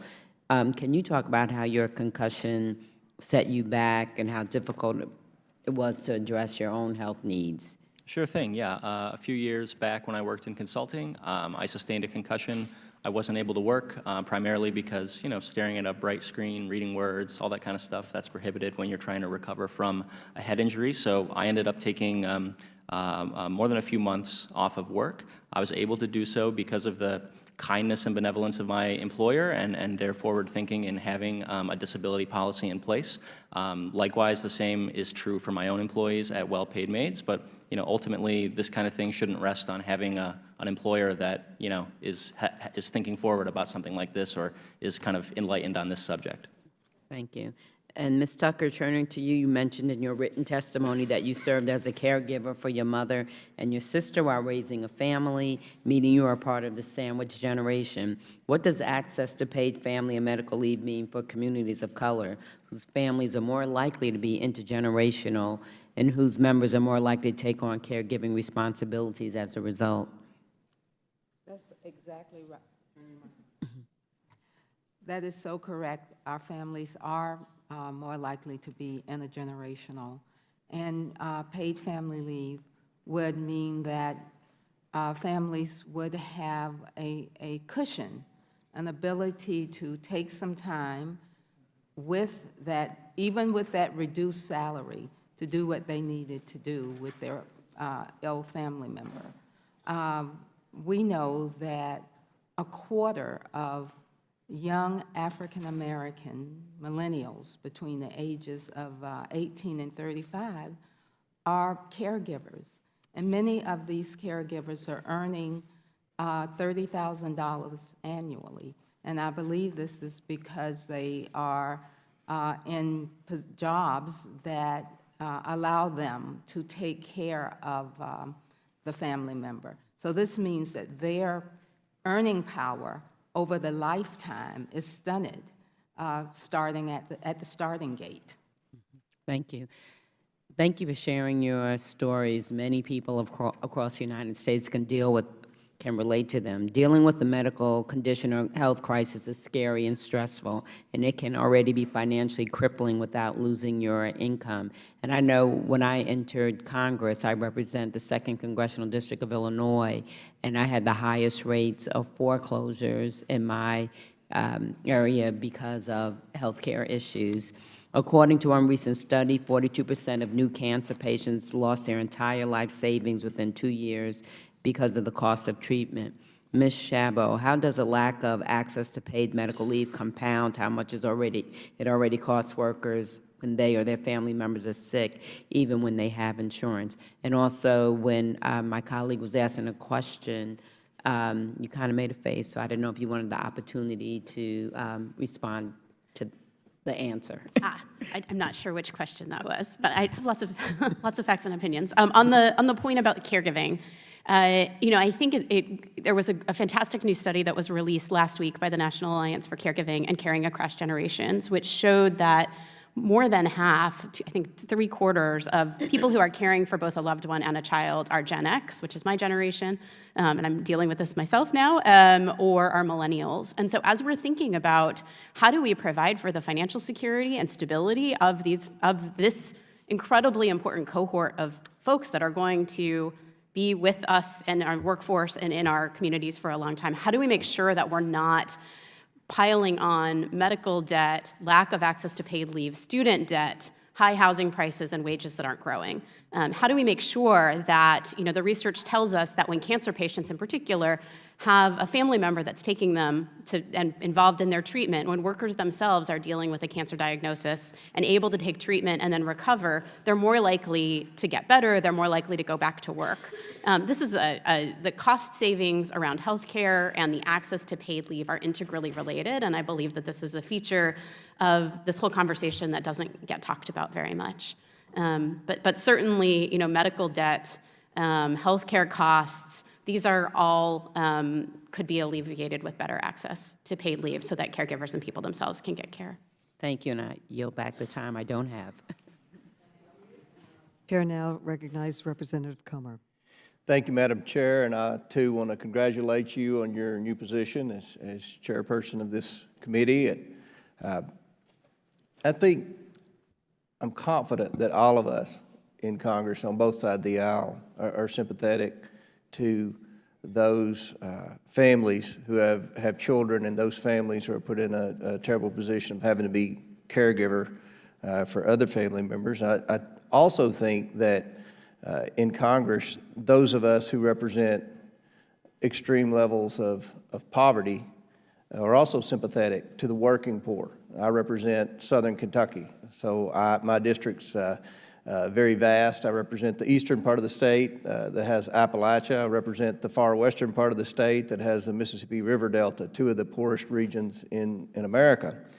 And we have countless stories of working poor struggling to provide for their families, and I'm very sympathetic to that, and I want to help the people that I represent that are doing everything right.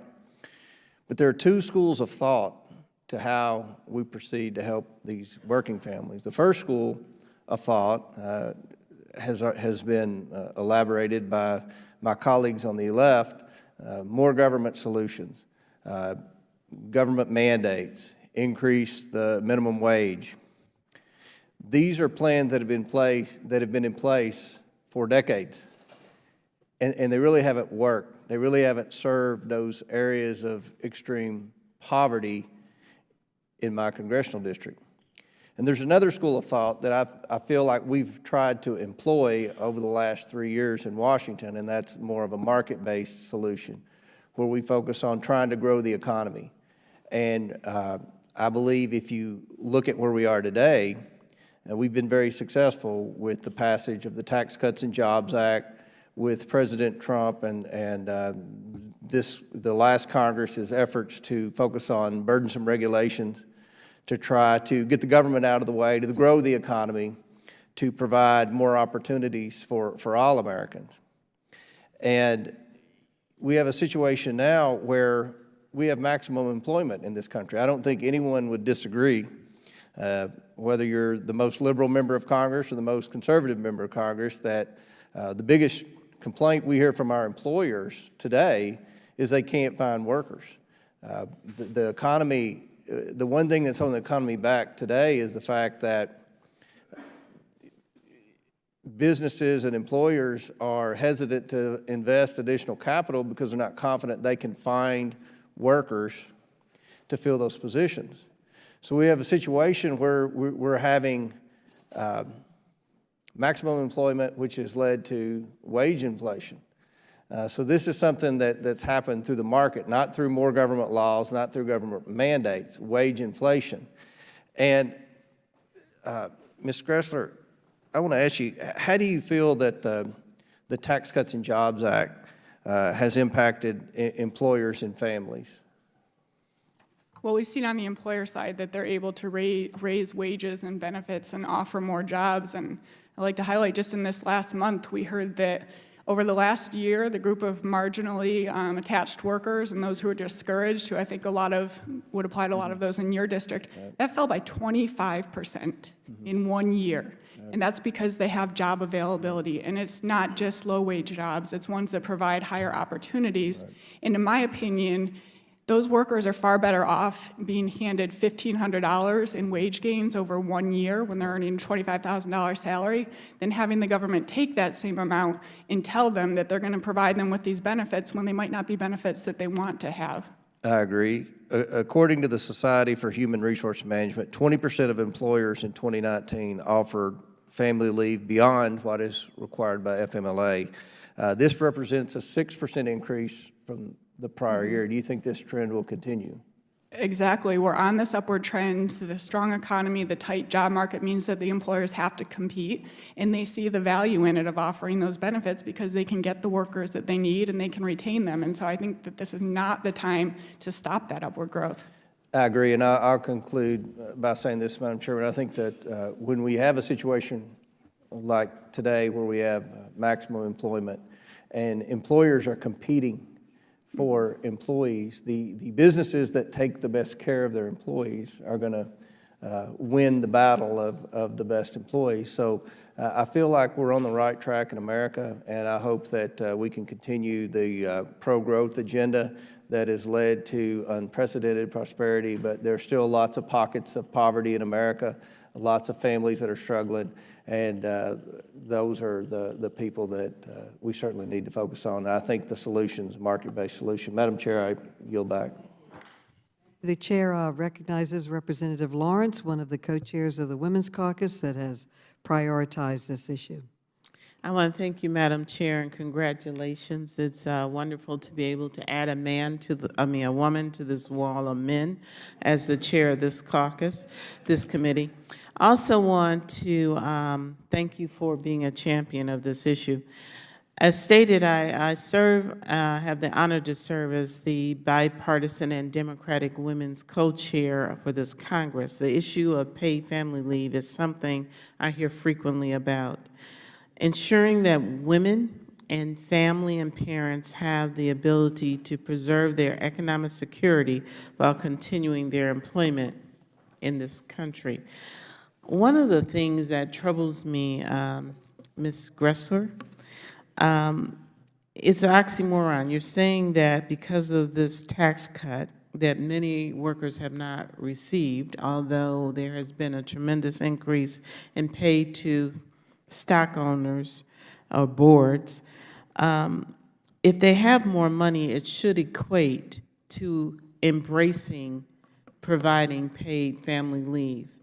And you stated one of the challenges we have, because poor and minority families struggle the most with being in the sandwich position of taking care of a sick child and taking care of a sick parent.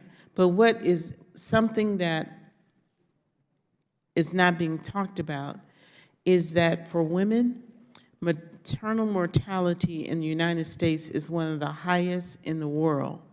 And one of the major contributing factors to that is the lack of child care, because women do not have the flexibility to take off from work to attend all the prenatal care. The reality, if I'm making $8 an hour, and how dare you say you don't support $15 an hour, because if you don't, you are stating that poverty in America should be a reality. How can we as a country who consider ourselves so great embrace a philosophy and a standard that impoverish people in America? And women are the largest group of those who are impoverished by this low wage rate in America. That's one issue.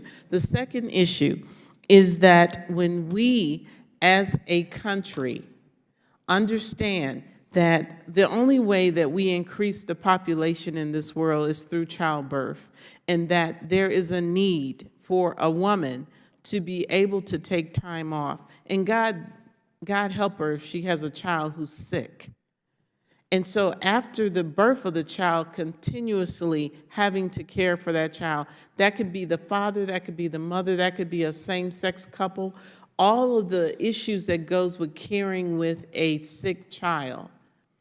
We, as this sophisticated major force of democracy in this world, should not be one of the last to say that every person working and trying to provide for their family, regardless of their income, do not have access to paid family leave.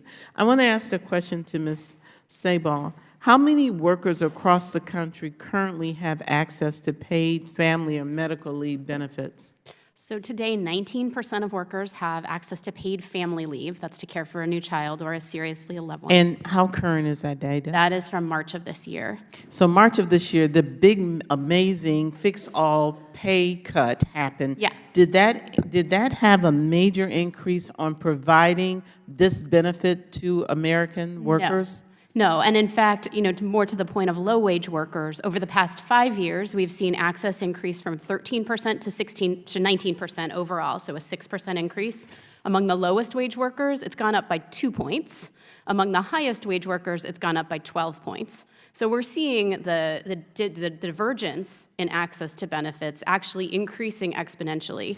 So this idea that the tax cut or any other factors related to employment in the economy is going to lift boats for the lowest wage workers just isn't borne out by the data. And I'd like to point out in the SHRM data that the congressman cited that 20% now have access to benefits. That means 80% don't.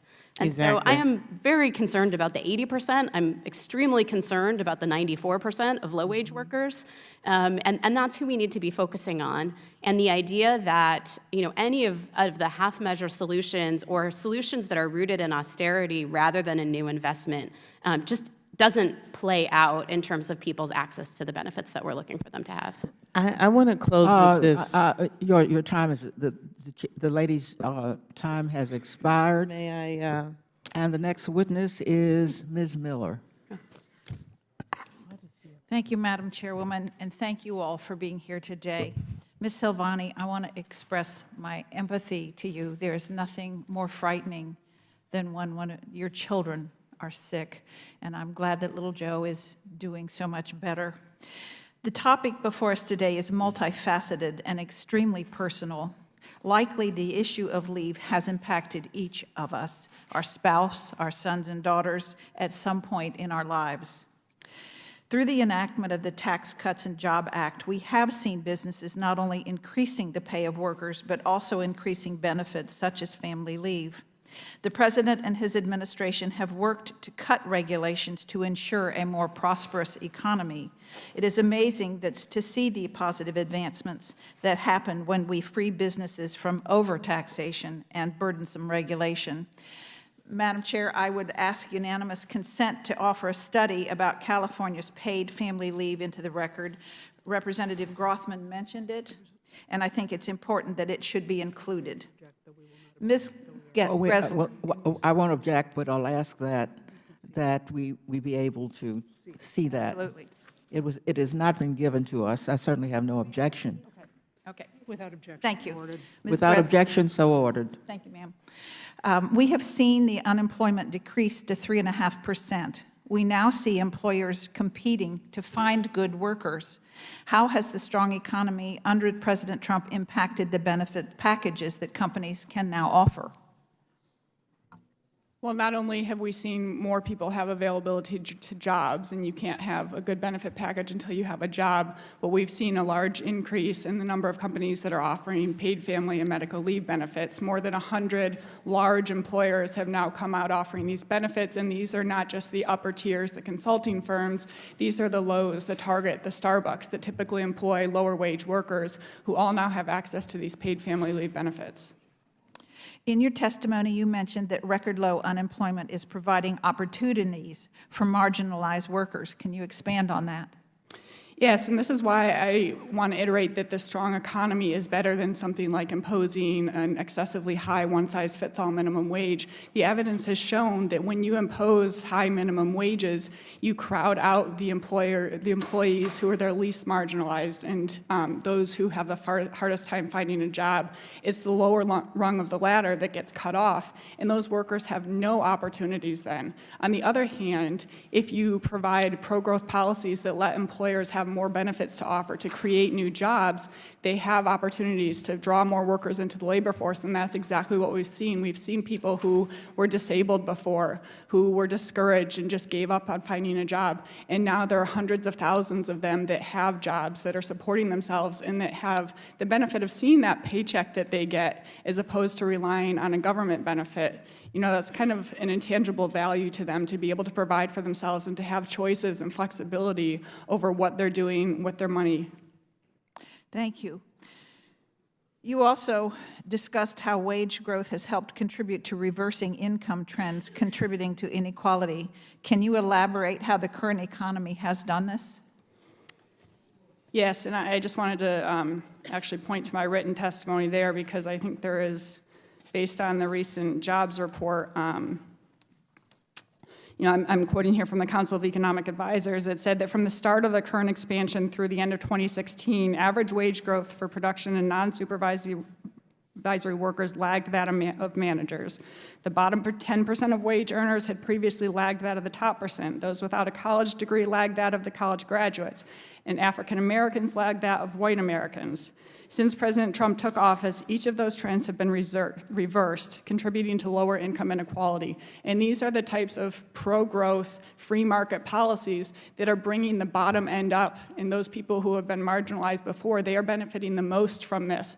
And it's not having the government come in and tell them that they will provide them with a benefit and take more of their money away so that they don't have these choices. It's just letting the economy grow and letting mutual beneficial exchanges between workers and employers help boost everybody.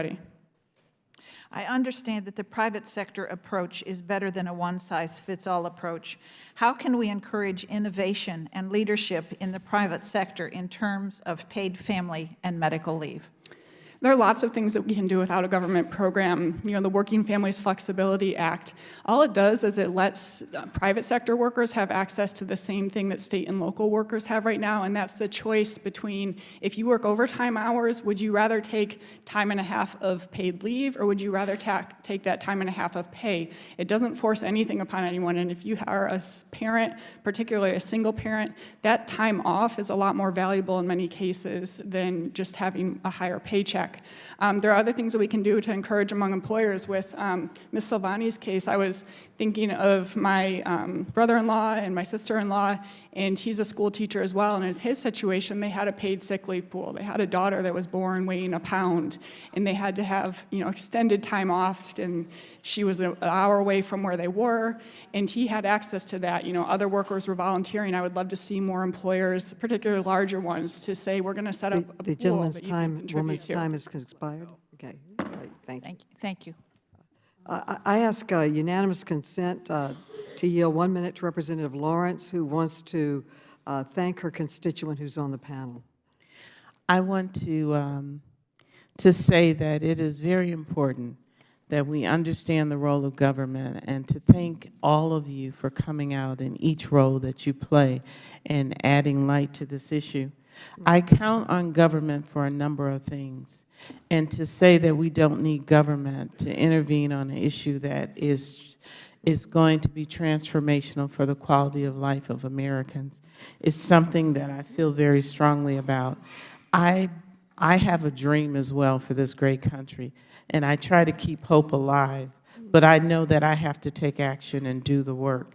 And it is clear that only a comprehensive approach like the Family Act will protect our workers, and I urge all of us to support it. Thank you. Thank you so much, and the chair now recognizes Mrs. Tlaib. Thank you, Chairwoman. I really do appreciate this hearing. This is a very, very important issue for my district, which is the third poorest congressional district in the country. And I really do appreciate your leadership on this, and for this to be one of your first ever committee hearings on House oversight. I do want to just clarify something that some of the members on the other side of the aisle have been pointing to. A recent study on long-term effects of California's paid leave program found that first-time mothers who used the policy had lower employment and wages 10 years later.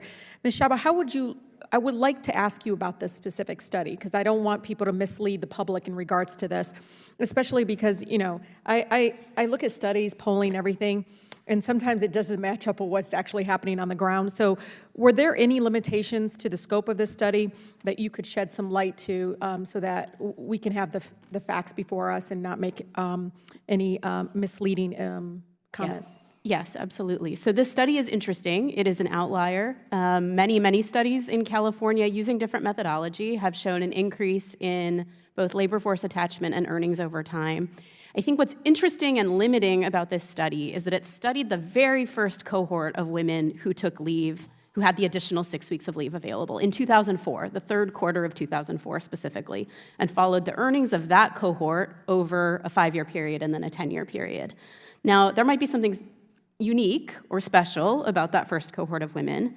There also might be different effects. So when the California law first went into effect, the men's share of leave taking was less than 15%. So of all the baby bonding claims that were taken, men only took 15% of those.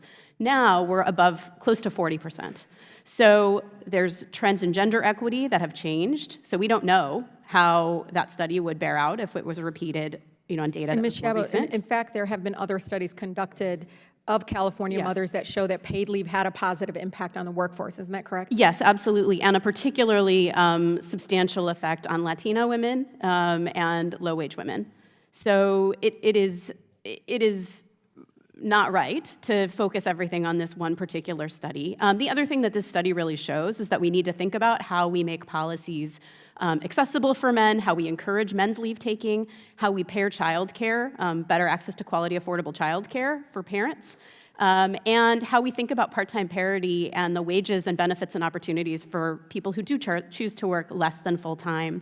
The other limitation of the study is that it didn't include self-employment income, and yet one of the authors' hypotheses was that some of these women moved into gig work and into less formal employment relationships so that they could spend more time, but we don't know the effects of those wages or that income on their outcomes. Thank you. I do appreciate that. One of the things I know is really critically important is try to bring people in this room that are not here physically. And many residents in my district can't afford to come here or to speak up because they're working right now. And one community of caregivers who are often left out of the paid family leave conversation are families who have members with disabilities and special care needs. And I want to shed light to the unique experiences for many of those parents. I want to share a story of one of my residents. She's the mother of 3. And one of her boys, Isaiah, was born with liver disorder. After receiving a liver transplant, his mother started working as a server to help provide for her family, and she was very upfront with her employer about having a child with special needs. One particular day after this employer refused to let her leave early to take care of her son, she was forced to prioritize health for her son and left her shift early, which resulted in her getting fired.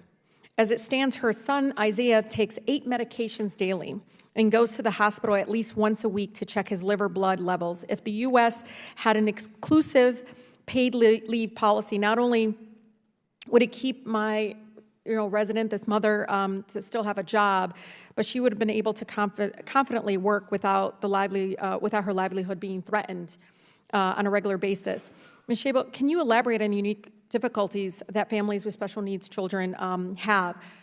But also, and this is something that I really think our country needs to look at, to me, this is a form of discrimination. Yes, that mother may not be the one with disability, but that fact of the matter is that the discrimination towards her, which is due to because of the loved one and because of the fact that she's a caretaker, I feel like it needs to extend in protecting those caregivers, that this is, again, a form of discrimination. And we know, and Chairwoman, I consistently was always asked as a young person applying for jobs whether or not I was going to have children, which was illegal. We made it legal, right? Yes. But I do think, people are going to push forward and say, well, you have a child with special needs, I'm not going to hire you. So if you can talk a little bit about that, I really would appreciate it. That's right. There's a couple of really good studies out there about the multiple impacts that affect parents and other caregivers to special needs children and other people with disabilities, the relationship between the income in those households, the expenses of those households, and lack of access to leave. I think the other thing that just strikes me as we think about policies that would exclude those families, we hear a lot about one-size-fits-all policies, but I think the ultimate one-size-fits-all policy would actually be a policy that only applies to new parents and not to all of the people who need leave for their own serious health condition or to care for a family member. To say that caregiving is less beneficial or less worthy of investment just strikes me as the ultimate discrimination, as you say. Okay, thank you. Congresswoman Presley is recognized. Thank you, Madam Chair, for holding this critically important hearing and for your continued leadership on behalf of working families across our country. I also want to thank Congresswoman DeLauro for her steadfast leadership on this issue and for sharing her story earlier, which we know is the story of millions of Americans. It is simply appalling that the United States continues to be one of only 2 industrialized nations in the world without any form of paid family leave. It is shameful, and this reality continues to place undue burdens on families already struggling to make ends meet, households disproportionately led by women already struggling to get by while wages are stagnant, and lingering gender and racial pay gaps persist. Current policy is simply out of touch with the fact that at some point, virtually every working person, because hardship does not discriminate, will need to take time away from a job to fulfill caregiving responsibilities, to recover from a serious injury or disruptive life event. While I was a caregiver to my mother in the final throes of her leukemia battle, making decisions by the hour about how to extend her life while doing my best to center her dignity throughout that process, battling cancer while also battling bill collectors, and along with the trauma of such a devastating life event. It was as if seeing my mother, Sandy, facing her final days wasn't already hard enough. And so my experience is not unique. In fact, there were more than 34 million caregivers who provided unpaid care to a parent or a relative in the last 12 months alone. So Ms. Tucker, thank you so much for sharing your story earlier today. Can you share what the day-to-day of caring for your mother entailed? I can. Thank you. Yes. You know, it was tough. It was tough to try to make the arrangements that we needed to make for her care, especially as she aged, because this was over a 10-year period. It was tough finding doctors who she felt comfortable with, being a part of the sandwich generation, having a child who would come with me every day to the nursing facility that she spent her final year in because she had gotten to a point where she needed care. And I remember one time my daughter saying to me, do we have to come every day to see Grammy? Well, that was pretty devastating. It was tough dealing with the financial aspect of this. My mother was a retired teacher, so she had some savings, and she had a monthly income from her retirement and from her Social Security that lightened that load. But there was nothing easy about it, and All-consuming. I was on my own to find the resources that we needed each time she had a crisis and we needed to go to the next level of care. Thank you. And it's my understanding that you also cared for your sister after she suffered a severe spinal cord injury as well. So how did you manage serving as a caregiver for both your mom and sister, and how did this impact your financial situation? And are you still recovering? There's a lot of questions there. I'm sorry. A lot to unpack. Well, lucky for me, these illnesses, these events didn't occur at the same time. My sister's accident or bleed occurred 5 years after my mother's death, so we had time to kind of hang out before she became really ill with her spinal cord injury, which is what it was. And again, when I think back on it, I don't know how I did it.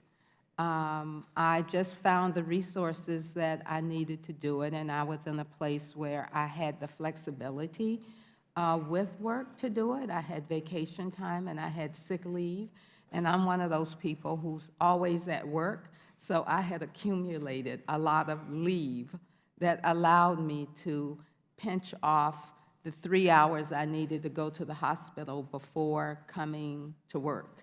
And it was a quilt, a patchwork of using leave and thinking it through. In terms of support, I had a supportive family and a supportive spouse at the time that helped to make it easier. And I was in a 2-income household that helped to make it easier.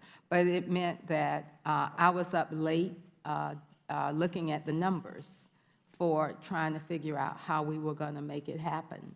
And we almost used up all of my mother's savings before she passed away. Thank you. Thank you. Thank you.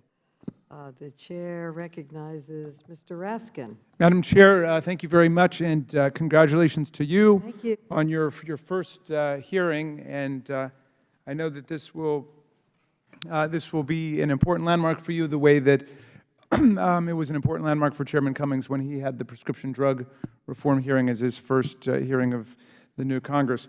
Let's see, Mr. Sayedian, I want to just go back to this question about the tax cuts.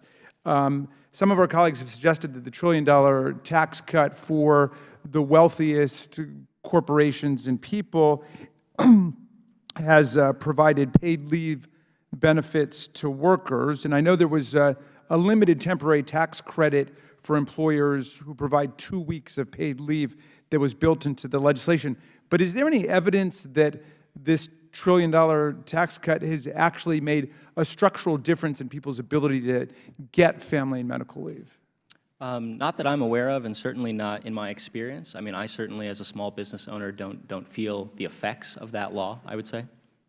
Okay, and is there anybody who has any structural evidence or data about this point, whether this tax cut suddenly transformed things? Because what I'm getting is rather the report that millions and millions of Americans are still without family medical leave, and it's a crisis for people. Ms. Shay-Bo. Yeah, you know, anecdotally, in talking to business associations and business owners, survey data from EY, which asked business owners whether they would take up this tax cut, there's no evidence that this tax cut has had any appreciable effect. Okay. And my favorite sort of anecdote actually is that the only company that I know of that has said in the press that they expanded their leave policy because of the tax cut is Rolls-Royce.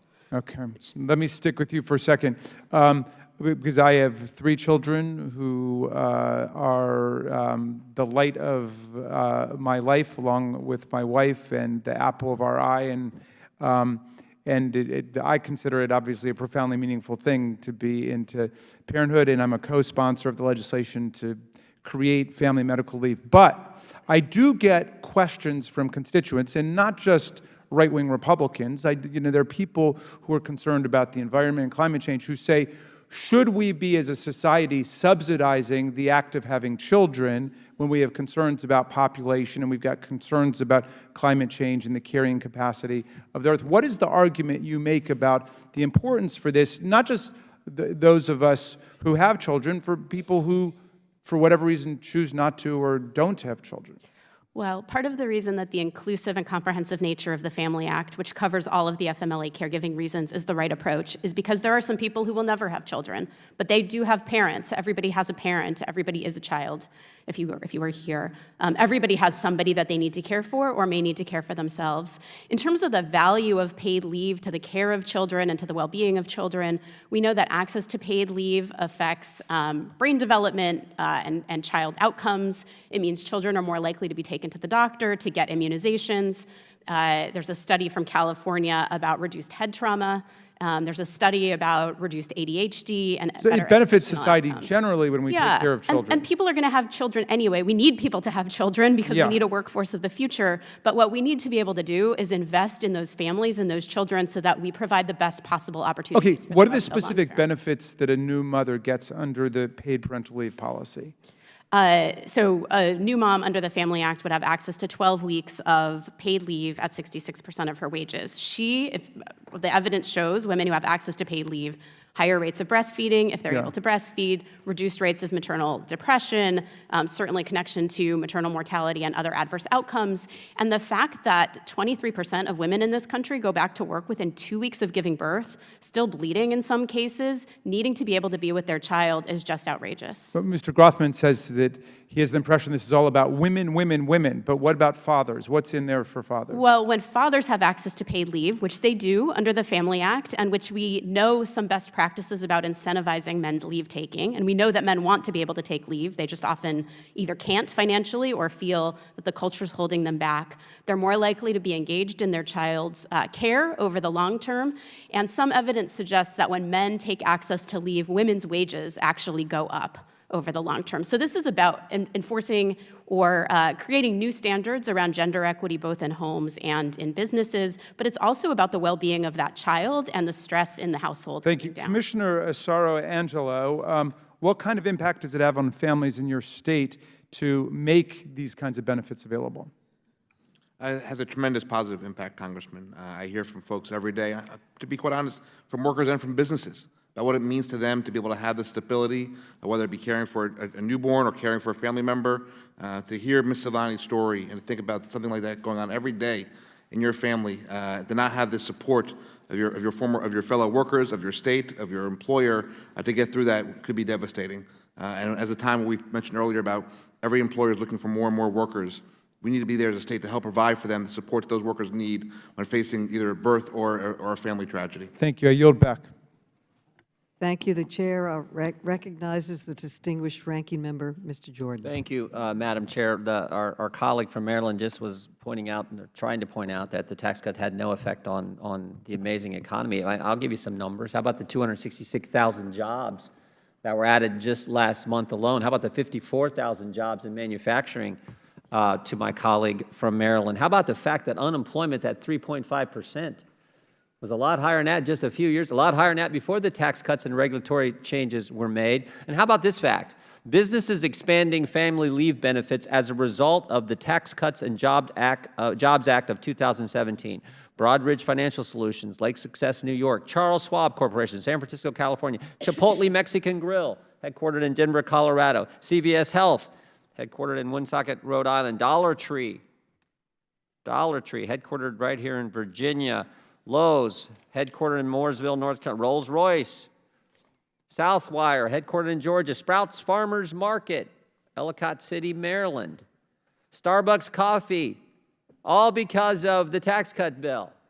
So Mr. Raskin may have a different opinion about that, but we got all kinds of TJX companies, Framingham, Massachusetts, Walmart, Western Alliance Bank Corporation, and I could go on and on. There are all kinds of companies who have expanded, who've not just grown our economy, not just the thousands and hundreds of thousands of jobs, millions of jobs that have been added since then, not just the 3.5% unemployment, but actually extending benefits to their employees because we got a growing economy. Mr. Sayedian, did I get that right? Sayedian? Close enough. You're giving me the smile. I appreciate that. Is business good for you? Yeah, business is good for us. I think it's just a question of whether you attribute the overarching macroeconomic conditions to the tax cut or Didn't you not. say you're sending someone up to Boston as we speak to hire some more people? Yes, we are. Yeah, and you just opened your business. I think you said like within the last 2 years you just started? That's correct. And business is good. You got a handful of employees already and you're expanding. Is that right? We have 14 employees. That's correct. And you would rather have higher taxes? It's not a question of higher taxes or lower taxes for us. I mean, our tax rate is not the fundamental variable in how successful our business is. So you want to pay more? Again, I don't think it's a question of wanting to pay more or less. I mean, there are greater overarching things that impact the health of our business beyond whether we pay a little more or a little less in taxes. Yeah, okay. And you decided to offer parental leave to your employees. We offer short-term disability insurance to our employees now, and as the D.C. and Massachusetts programs come into effect, we will obviously participate. And you made that decision because that's just part of your business model. You think that's good for your company, for the way you want to conduct business. That's part of your business practice and the business model you've adopted, and it seems to be working. As you say, you're expanding, and you've had 2 good years. Yeah, that's correct. All right. But you want government now to mandate that you do what you decided to do voluntarily. Well, it's a question of course, we're doing it because we're a very special type of company, and there are large companies like you mentioned, like Charles Schwab, and I'm sure the Googles and Facebooks do this too, but it's a question of, is a slaughterhouse going to offer paid family and medical leave? Sprouts Farmers Market, by law? Sprouts Farmers Market offers it. Well, I don't know how big that farmer's market is. Maybe it's big, I don't know. It's in Maryland, I don't know. Sure, and I mean, I'm sure you can find all kinds of examples, but, to your point around employers. What's the name of your business? It's Well-Paid Maids. Well-Paid Maids. That's right. They do it. Yeah. Yeah, and I think it's I mean, they're not, I'm sure you can, they're not Charles Schwab. What, right. You have 14 employees? Right, yes, that's right. And you did it. Yeah. No one told you. That's true. But That's now true. you've made a business decision. Your business model is you're gonna offer this benefit because you're gonna attract the kind of employees you like. And you said in your opening statement, your customers like that. They like that A+ maids. What was it called again? A1 maid. What was the name of your business? Sorry? What's the name of your business? Well-Paid Maids. Well-Paid Maids. They love well-paid maids, and they like that concept, and so they're willing to pay, I assume, a little more to have the quality of service that you offer your customers. And you made all that decision on your own as part of a business model, and now you're saying, I want the government to mandate my competition to have to do the same thing now. Well, I mean, as you pointed out, I think it was 20% of businesses that are extending this benefit, and also I think the overarching framework around, having a stronger economy means that more employers are going to offer this. Perhaps that's true, but the economy goes up and down. Everyone knows that, and so as someone who's personally benefited from, for example, being able to take paid medical leave, I don't think this is something that needs to kind of rise and fall or be offered or not offered according to the vagaries I'm not saying of the that. market I'm just year to saying. year. I'm just saying my colleague was saying that the jobs and tax cuts had nothing to do with the amazing economy we've been experiencing. I would beg to differ, as would all kinds of companies, large and small, including yours, it seems, that have benefited under this great economy. And it seems to me that I'm all for paid leave, but I think people should be able to make that decision on what's best for their business model and what's best for their employees, just like you did when you started your company 2 years ago and are experiencing this amazing growth in the Trump economy. With that, I yield back. The chair recognizes my colleague from the great state of California, Jackie Spear, one of the co-chairs of the Women's Caucus. And I congratulate you on your work on this bill and others. Thank you. Thank you, Madam Chair, and double congratulations to you. I look forward to serving under your distinguished leadership as chair of this committee, and also for the success in getting paid family leave for federal employees, which should jump the numbers up a little bit. I must say I'm a little astonished by this debate today, because the Republican Party prides itself in being the party of the family. And when we have 81% of the families in this country not eligible for paid family leave, I would think you would be running to support this bill. But it appears that it's not really about the family, it's really about making sure that big business has the lowest tax rates possible. So let me talk about California, since it's been the whipping child here for the last few hours. California passed the paid family leave in 2004. 99% of employers report that the state's program has had positive or neutral effects on employee morale, and 87% that the state's program has not resulted in any increased costs. Not only have wage costs not increased, but turnover rates have decreased. In California, implementing paid family leave was even linked to an 11% decrease in elderly nursing home use. And as it was pointed out by my distinguished colleague from Michigan, the study that's been referred to by Ms. Gressler was a very narrow study. It looked at only the first year of operation of this law back in 2004. It was only for moms having their first children, and it was before the law in California was enhanced to provide higher wage replacement. The study also explained that many of these mothers may not have returned to full-time employment out of choice. Amazing that we have free choice to be able to make decisions whether we want to stay home with our children or not in some cases. It also showed that women may have worked fewer hours or wanted more flexibility or become self-employed. So that's the California experiment that has actually worked extremely well. There is an effort now in our state by our governor who wants to extend it to 6 months of paid family leave. We know in Europe it's 1 year of paid family leave, and if you're in Germany, my goodness, you can go and have a week at a spa to deal with postpartum blues if necessary. So we are so far behind the 8 ball that it's embarrassing. And to have this discussion about imposing some burden on business when the Family Act is only going to cost about $2 per week for the typical worker says it all. So to you, Ms. Sabo, can you elaborate on the impact that California's paid leave program has had? Yeah, California's program has, by several studies, increased workforce participation and earnings. It has reduced child head trauma. It's had a reduction in Medicaid nursing home use, as you said.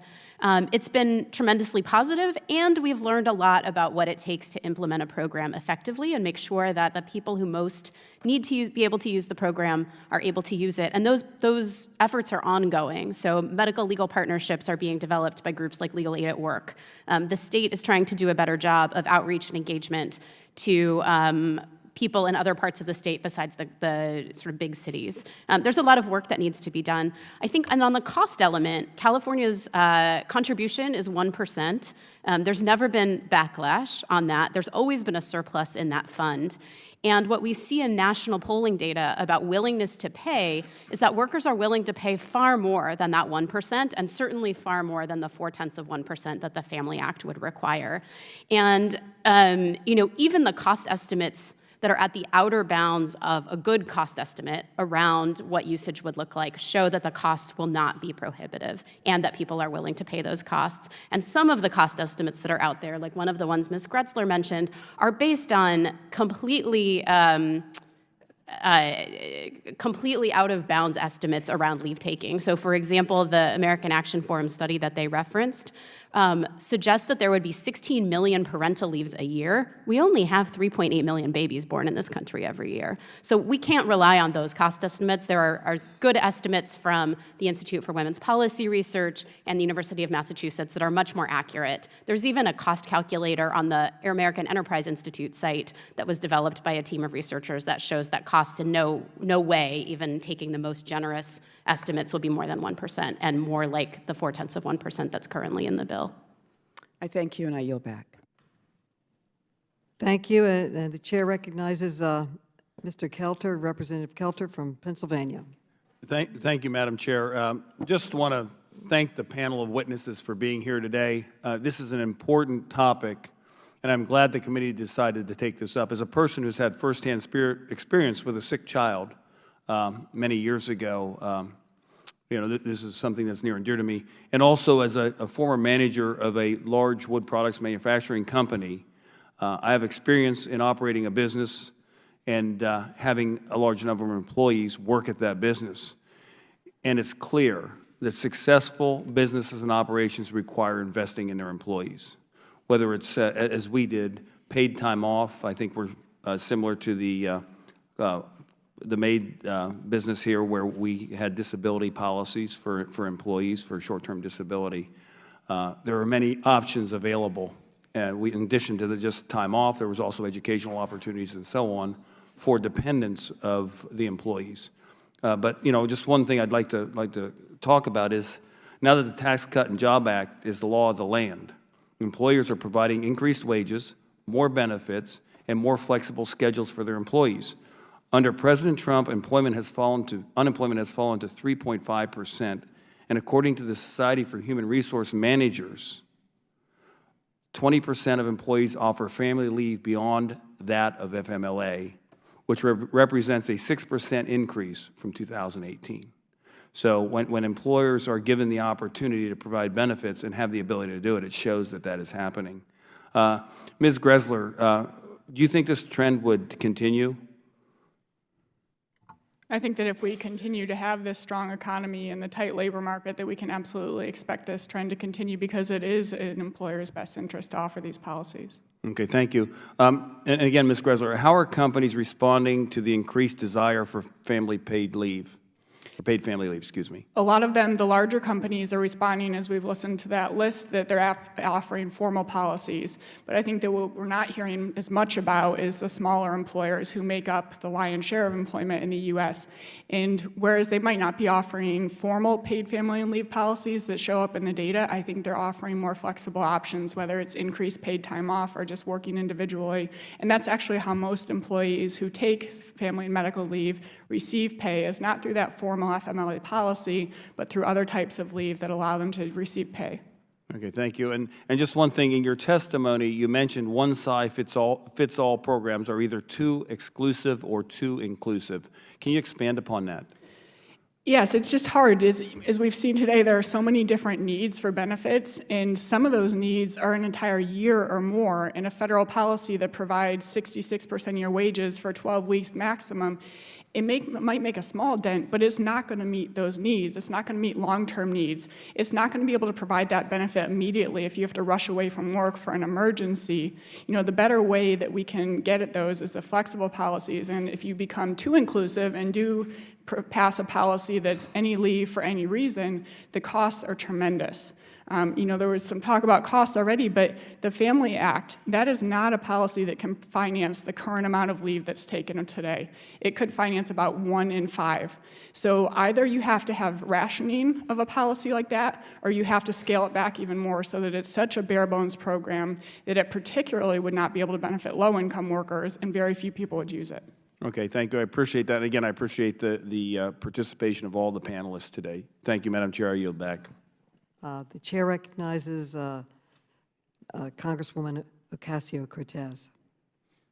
Thank you, Madam Chair, and once again, congratulations on this phenomenal hearing on such an important topic.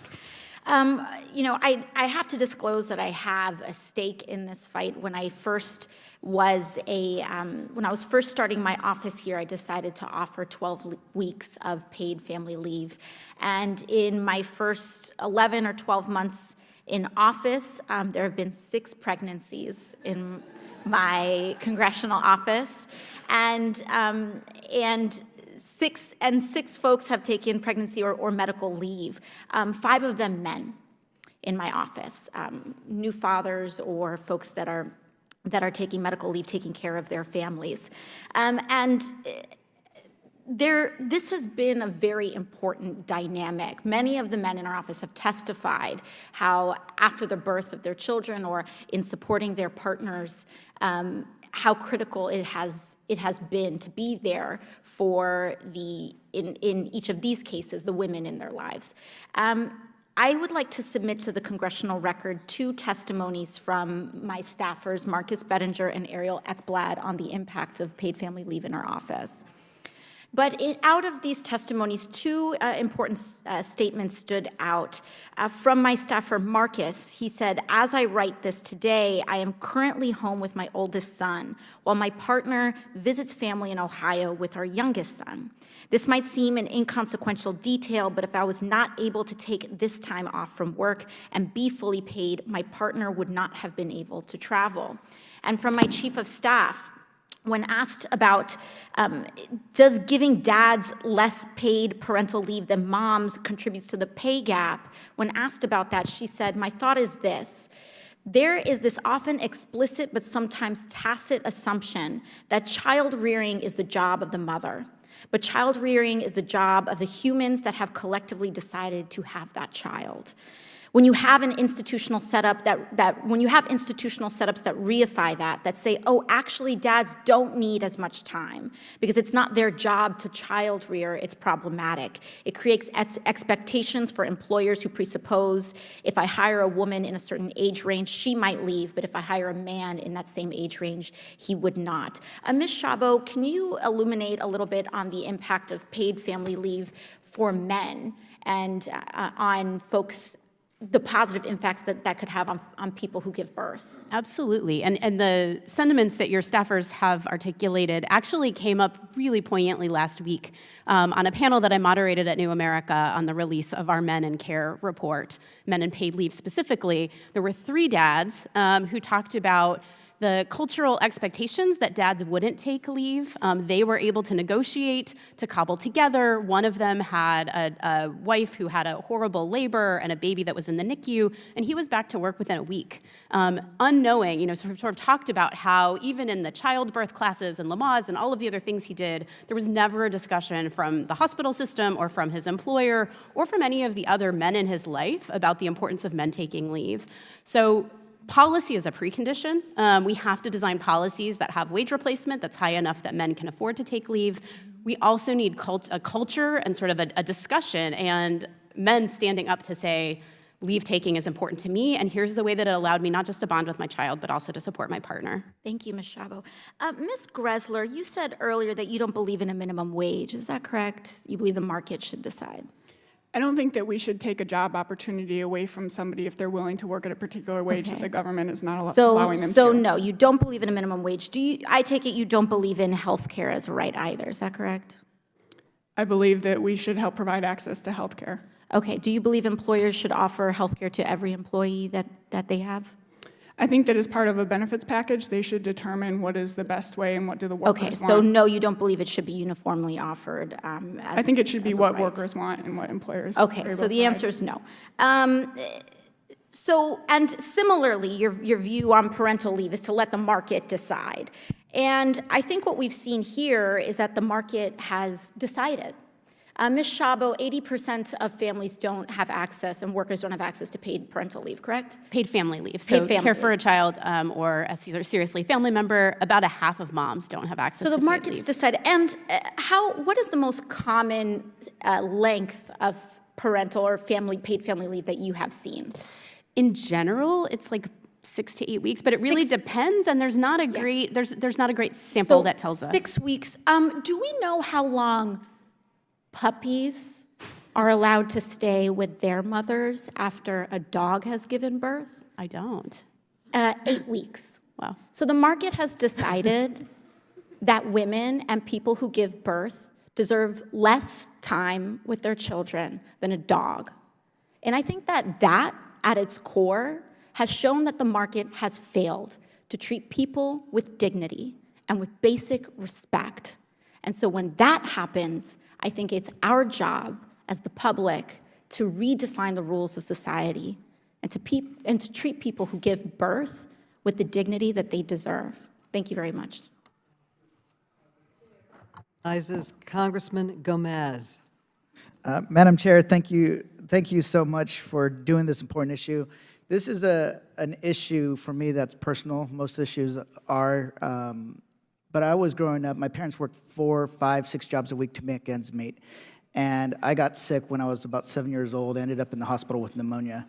And between my parents wanting to make sure there was a parent there every moment of the day that I was in the hospital, they missed shifts at work, and also the increasing hospital bills that have put a strain on our family. We almost bankrupted our family, and we almost lost our house. So this is an issue that I cared about when I entered into the California State Legislature, and I started trying to figure out how do we tackle this issue.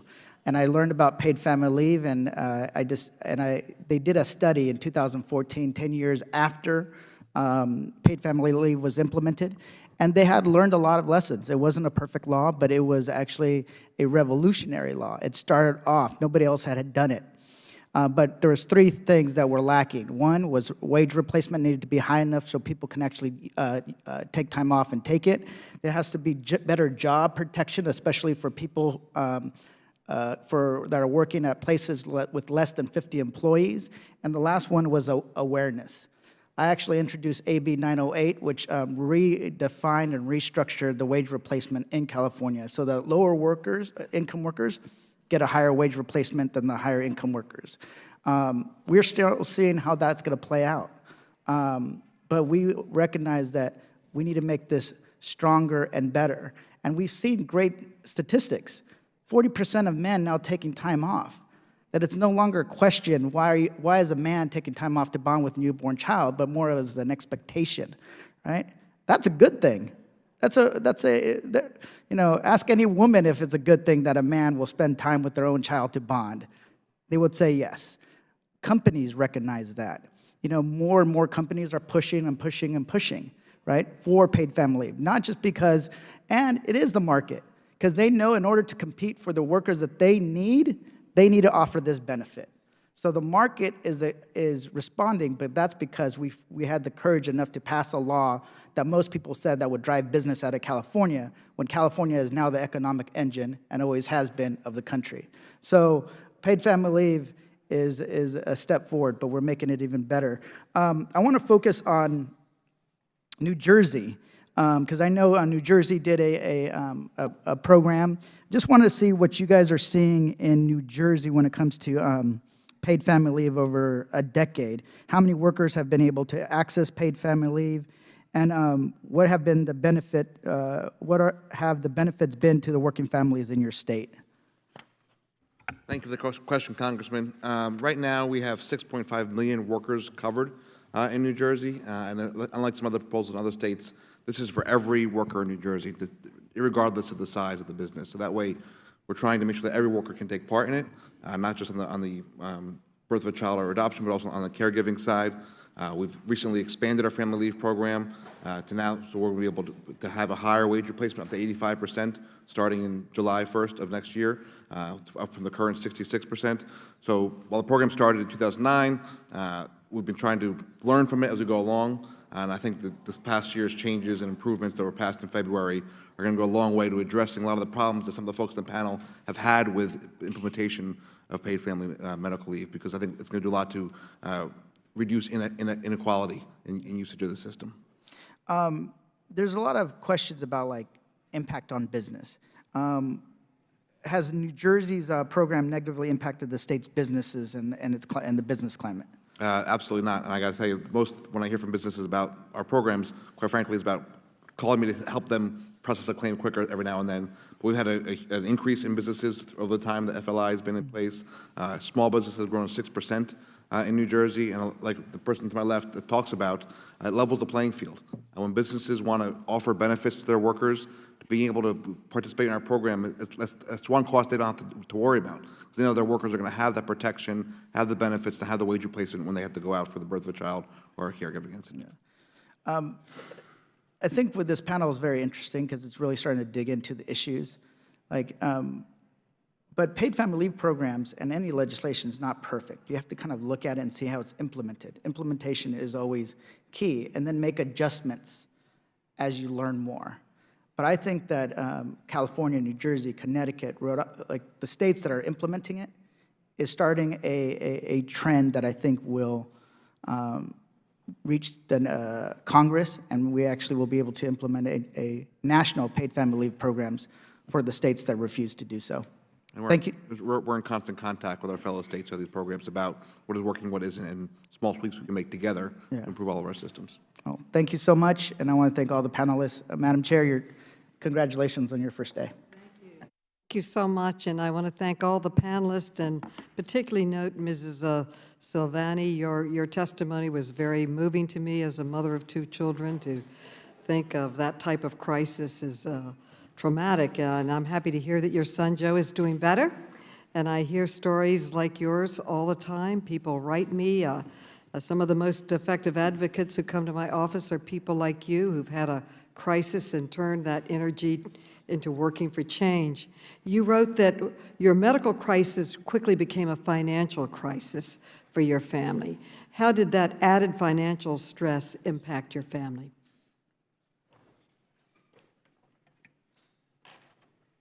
It just added more stress to an already stressful situation. My husband was unable to spend time with his son while he was in the hospital because he had to work. So the crisis of a child being sick or someone close in your family being sick is both financial and emotional. And you wrote in your testimony that your family's still feeling these financial impacts. I understand you lost your retirement funds. Do you think your family will ever recover financially from this stress and financial crisis?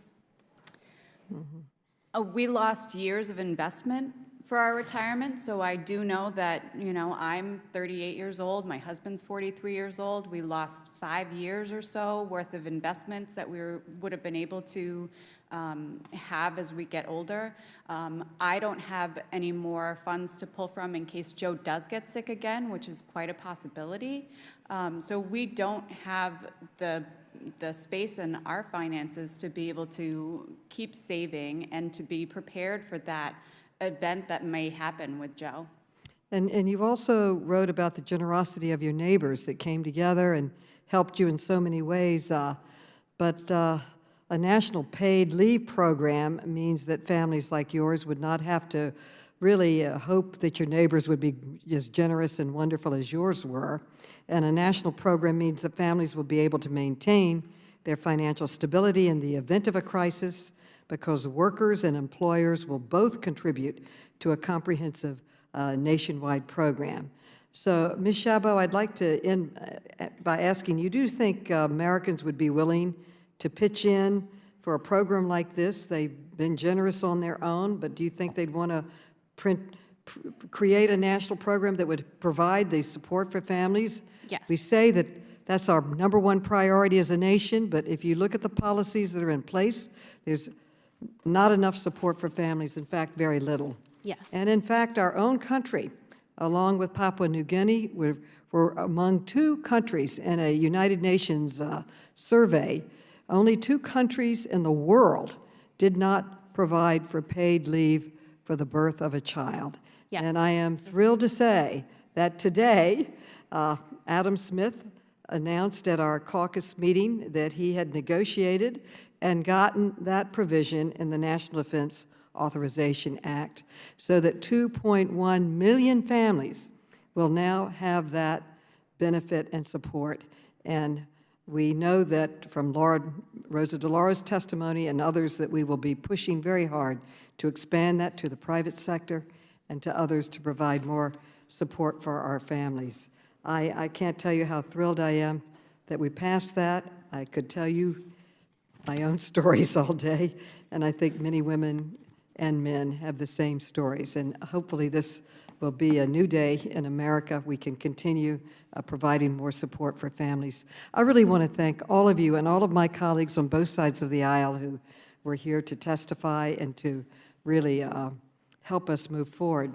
But before I conclude today's hearing, I would like to ask unanimous consent to enter into the record a statement submitted for this hearing by the Majority Leader, Congressman Steny Hoyer from Maryland. Congressman Hoyer has long been a champion for all workers, and I appreciate his tireless efforts on the NDAA to reach the possible deal for our federal employees. He has been with me in so many meetings and press conferences in support of this goal. I would also like to enter into the record letters from nearly 24 organizations that the committee has received in recent days. These letters describe the critical need for a national comprehensive paid family and medical leave program among several diverse communities and include submissions from the National Partnership for Women and Families, 1,000 Days, the Main Street Alliance, Small Business Majority, Human Rights Campaign, NARAL Pro-Choice America, and more. I ask unanimous consent that these materials be entered into the official hearing record. So ordered. And I also would like to thank our witnesses once again for testifying. Without objection, all members have 5 legislative days within which to submit additional written questions for the witnesses to the chair, which will be forwarded to the witnesses for their response. And I ask our witnesses to please respond as promptly as you are able. This hearing is adjourned. Thank you.